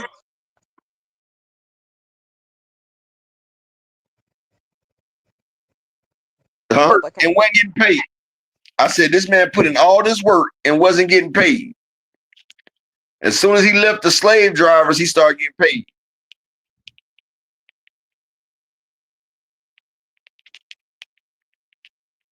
And that's why they don't like Floyd. And that's why they keep trying to say, oh, Floyd changed the game with the undefeated. That's not what Floyd changed the game with. Floyd changed the game with cutting out all those middlemen out his pocket. Shout out to my brother Ronnie Bravo. He said he couldn't draw flies to a dumpster before he fought Oscar. Well, actually, when he fought Diego Corrales, Ronnie Bravo. That is false. That was a, huh? You talking about when he was Pretty Boy? Yeah. Ronnie Bravo, when he fought Diego Corrales, actually, he drew in a huge crowd for that one. And that was before Oscar De La Hoya. People used to come watch Floyd Mayweather. He was pound for pound #1 after Roy Jones lost. And, Top Rank wasn't trying to move him right, and they wasn't trying to pay him. And they was giving Oscar all that money. And hell, Oscar already got beat by Bernard Hopkins. And whatchamacallit. So he was getting views, they just wasn't paying him his money. Matter of fact, Ronnie Bravo, do you know Manny Pacquiao had 6 pay-per-views on Top Rank that did over $1 million? He had 1.3 with Sugar Shane. He had 1.3 with somebody else. And then he had 4 other pay-per-views that did over $1 million pay-per-view buys. Do you know 2 cents? Now, you heard what I just said, right? He had 6 fights that did over $1 million buys on Top Rank. One of them even did 1.3. Well, 2 of them did 1.3, right? Mm-hmm. Do you know which fight in Manny Pacquiao's career that he made the second most money in his career besides the Floyd fight? Who? Keith Thurman. Guess how many pay-per-view buys he did with Keith Thurman? What? 590,000. That's good. He did 590,000 pay-per-view buys with Keith Thurman, and they did like a $15 million gate, right? You understand that? Mm-hmm. Pacquiao got 45 million. Damn. Keith got like 12 or 13. Damn. Now, guess how much money Manny Pacquiao got for the Sugar Shane fight that did 1.3 million? What? 27. 27 million? Yeah. Damn. So how I do half of the pay-per-view over here, but I get damn near double the money. You know, I wonder, I always wonder, like, why don't fighters want to go work with Al? I'm not saying every fighter got to go work with Al. I'm sure it depends on your situation. But I be wondering, like, what is it that make fighters be like, nah, I ain't gonna fool with Al? I'm not saying they have to. I just want to hear people be like, well, I didn't go work with Al because this, that. Like, I just want to know why. Like, why wouldn't Shakur want to work with Al? Or why didn't Crawford want to go work with Al? Like, what is their reasoning? I'm just curious. Because the white man ice is colder. Because Canelo said, I wish I was with Al Haymon my whole career. Exactly. You feel me? Like, 2 Cent. What did Terrence Crawford say after the Earl fight? Right after. Thank you, Al Haymon. When he seen the numbers on that back end. Remember how Terrence Crawford was talking about Earl ain't remember Terrence Crawford was talking about, I'm a boss. I get all my money. Yeah. Not knowing that little million. Yeah, Ronnie Bravo, them 6 fights. He did 1.3, 1.3, 1.2, 1.15, 1.125, 1.11. Yeah, he did 6 fights with over $1 million, and PBC gave him his second biggest payday with 590,000 pay-per-views. But see, that's what I'm saying, 2 Cent. You see how Terrence Crawford was deceived? Terrence Crawford had a contract for 3 fights with $10 million. Terrence went $10 million. He did what he wanted to do.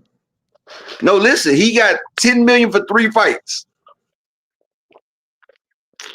But to Bud, he was a boss because he got his money up front.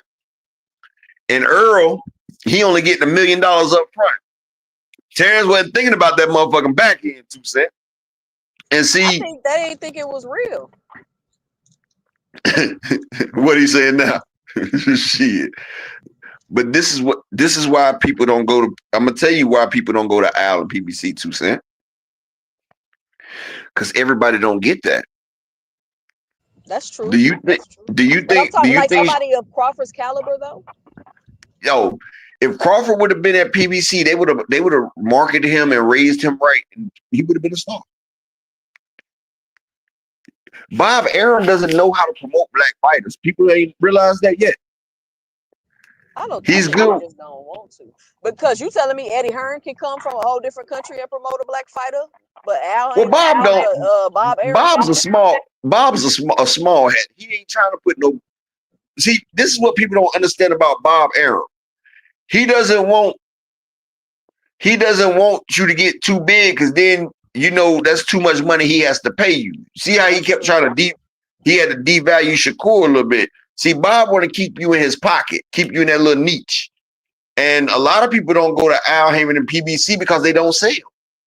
Like a lot of people, Shakur Stevenson, how much money do you think Shakur would get a fight if he was fighting on PBC? 2 Cent? I have no idea, but you think it'd be more than what he making with Turkey? You mean total? I don't know, because he would have to be pay-per-view and do all that, but I don't think that's what I'm saying. One thing, guaranteed a fight. No, I don't think they would do that. Yeah, you're not getting guaranteed at PBC, and that's the problem. PBC will give you a $1 million guarantee. That's the standard guarantee for a headline fighter, especially if it's pay-per-view. And what you make on the back end is on you. So if you Shakur Stevenson and you only do 30,000 pay-per-view, you don't get shit on the back end. And see, that's why Crawford and them was like, Earl, he worked from check to check, because remember Crawford did a pay-per-view with Victor Postile that only did 50K. And you know how those pay-per-views work over at you got to do 500,000. You have to do 500,000 for you to get 30% after everything after that. So Manny Pacquiao did 1.3 million. He got credit for 800,000, and then he only got 30% of the 800,000. But you know, when I heard that about Top Rank and their pay-per-views, it made more sense to me why Terrence Crawford ain't promote himself. Like, for what? Like, what I'm about to be out here trying to promote myself, and you finna get all the money from the damn pay-per-views? I would have did the same thing. But he signed that it deal. hurt him in the end. It hurt him in the end because it's like you cutting off your nose to spite your face. But I can definitely understand why he probably was acting like that. See, but that's where Terrence Crawford fucked up. You on the worldwide biggest sports network, ESPN. I would have promoted the hell out myself and did what the fuck I had to do, and I wouldn't have re-signed the Top Rank. But he didn't plan on leaving. He obviously didn't plan on leaving. But he had already called Earl out, so why are you staying there? And then they about to pay me this guarantee, and I need to wait a little bit more before I fight Earl. Okay, he didn't have to fight Earl. You had Sean Porter, Danny Garcia, Keith Thurman. I'm not going to get the same money if I go do that. I'm going to stay right here, let Earl collect all those belts and do what he doing, get my guaranteed money, but wait, fight you whoever said, they put in front of me, and then when it's all said and done, I'm going to go get my big payday. Who did he say he wanted to fight when he first came to 147? What you mean? Who was the main person he said was the man at welterweight, and that's the fight that he wants? Just stage talk up. But do you remember who he said? Earl. No, it wasn't. Who? That's what, and see, I'm not blaming you, but that's where a lot of people get it mixed up. Terrence Crawford didn't start calling out Earl until after Sean Porter walked in that ring after Earl Spence fought Mikey Garcia and got all that money. When Earl Spence did that pay-per-view with Mikey Garcia, that's when they started pushing the Terrence Crawford trade. Exactly, Shelton. When he first came up, he said the fight that he wants at welterweight is Keith Thurman. He said that's the best fight. He's the best at welterweight. That's the only person he wants to fight is Keith Thurman. But after everybody saying Earl make that money, that's when they shifted the focus. Why does Ronnie Bravo think that back-end money only matter if your pay-per-views are over 1 million? It don't matter if your pay-per-views is 250 or 300. You calculate that up and then they split it up. What do you mean? Ronnie Bravo pay-per-view at 300K. Ronnie Bravo, add that up. 24 million, Ronnie Bravo. That's how much? A 300K fight, the back end is 24 million. And what's 30% or 50% of 20? They be splitting it up like that. Al Heyman, and then they also make it seem like Al Heyman taking a lot of money from them. But Al Heyman only get a small cut. Al Heyman only gets 5%. And he also gets them other monies with the bumper stickers that they be having on their shorts. Ronnie Bravo, do you know over 100,000 pay-per-view on PBC? Say like you do a $2 million gate and 100,000 on a pay-per-view. That's a $10 million fight, Ronnie Bravo. It's like selling records for Universal and selling records for Koch. The same people that's on Koch can sell 100K and make more than the motherfucker that went platinum. The cutoff point for the PBC is 100K to have a successful pay-per-view. Back in money on a 300K fight, nigga, that's over 20 mil each time. Ronnie Bravo, matter of fact, I'm gonna do it like this. Mikey Garcia and Earl Spence both got $14 million off that 330K pay-per-view. 14 million. Mikey Garcia bought a racetrack and cars. You seen that shit too, Sid? Yeah, give me a second up. Yeah, Mikey Garcia went into racing. Shit. He's talking about how much money. So Ronnie Bravo, you thinking about it over at Top Rank.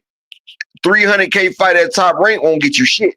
You have to clear 500K to even be eligible for back end at Top Rank. That's why Pacquiao left and sat on the. That's why Mikey Garcia left. That's why people sat on the shelf so they could leave Top Rank, because they started seeing what motherfucking Al Heyman and PBC was doing. They started seeing where the real money was at. You can't get mad at them for that shit, because you're risking your life every time you get in that ring. So you can't put a price value on it. But you got some fighters that can't feed themselves. Like You got fighters like Earl Spence, Tank Davis, Deontay Wilder, fighters from the PBC. I'm gonna make it where people can understand. Fighters like the PBC, they go out there and work hard every day. And speaking of working hard every day, can I get 3 people to support the grind and the cash app? Support your boy for the day. Can I get 3 people to support your boy in the cash app? And I'm about to drop y'all a hellified jewel, man. And smash the like button. But I do need 3 people to support the grind for me. Can I get 3? That's all I need is 3. But listen to this. PBC fighters are like people that go to work every fucking day. Now, fighters on Top Rank and all these other companies are like motherfuckers on welfare. They don't do shit, but still is getting almost more money than the motherfuckers that's busting their ass and going to work. Shakur Stevenson gets $3 or $4 million a fight. He's not worth that. You cannot get him to sell his. That's why he didn't want to go to PBC. Because ain't no guarantee. You got to make your own bread. They're not about to sit there and feed you. It's LLCs over there. Al Heyman gets all them boxes to make their own promotional company. Devin Haney wouldn't sell over there. Y'all see Devin Haney and Regis Prograis did under 50K pay-per-view. Now, let's think about the back end on a 50K pay-per-view, Ronnie Bravo. So let's just say it's an $80 pay-per-view, you do 50K, that's $4 million. That's $4 million. Plus, let's just say a $2 million gate. And I think Regis and Devin, they both got 1.5. So half the money gone off the front end of the 1.5. Now you got to pay the undercard. And see, they're not LLCs like PBC. So now you got to pay the staffing. You got to pay the people that put the arena together, all that shit. See, the PBC, you don't have to do all that. And see, the motherfuckers in the...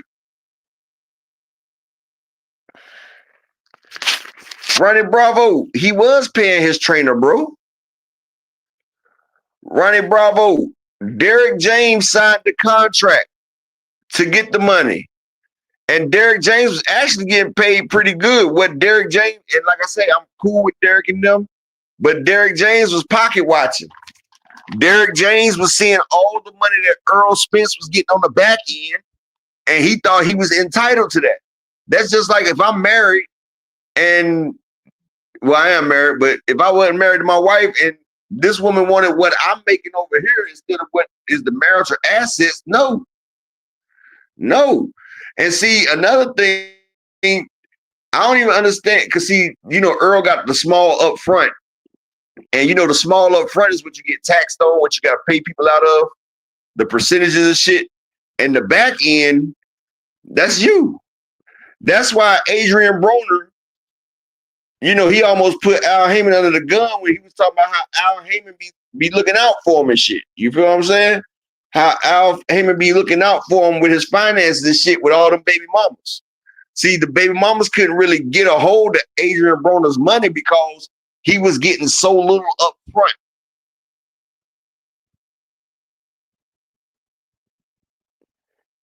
Desmond, exactly. Fighters with guarantees, bro. That shit like going to get a brick from the motherfucking plug on your face card. Like, nigga, you about to keep working that shit off instead of buying your own shit. You feel what I'm saying? Like, that's what I'm saying. People don't understand that right there. But like I said, Shakur Stevenson wouldn't be getting $3 million a fight. Hell, I think David Benavidez has a bigger crowd than Shakur Stevenson. This was David Benavidez with the Morrell fight. That was his first time getting more than $3 million for a fight. And ABC, I'm glad you said that. And this is what I'm saying. And Derek probably gonna get mad at me if he ever sees this shit. But what I'm saying is, if anything, he should be happy with the percentage he was getting for Earl. Because of Earl, he got Jermell Charlo. Because of Earl, he got Ryan Garcia. Because of Earl, he got Anthony Joshua. Anthony Joshua and Ryan Garcia, they get their shit up front. So Derek James was eating off of them. See, that's when Derek James really started this shit with Earl when he got that Ryan Garcia check. And Derek even kind of mentioned it, like he's getting paid more for Ryan than he is from Earl. But without Earl, you wouldn't have got Ryan. Do people now understand that? And shout out to my brother Animalistic in the Cash App with the $2 holler. Appreciate you, my brother. Thank you for supporting the grind, man. You always come through. Can your boy get 2 people to support the grind for the day? Can I get 2 people to hit the Cash App and show some support? Just 2 people. But see, this is what I'm saying. Like, boxing comes down to money, but we're not about to worry about this when Turkey get a hold of boxing, because he's trying to take it back to the days where fighters wasn't getting paid shit. And then you got people that's praising Turkey for this shit right here. They're sitting there saying, oh, Turkey's saving boxing. How?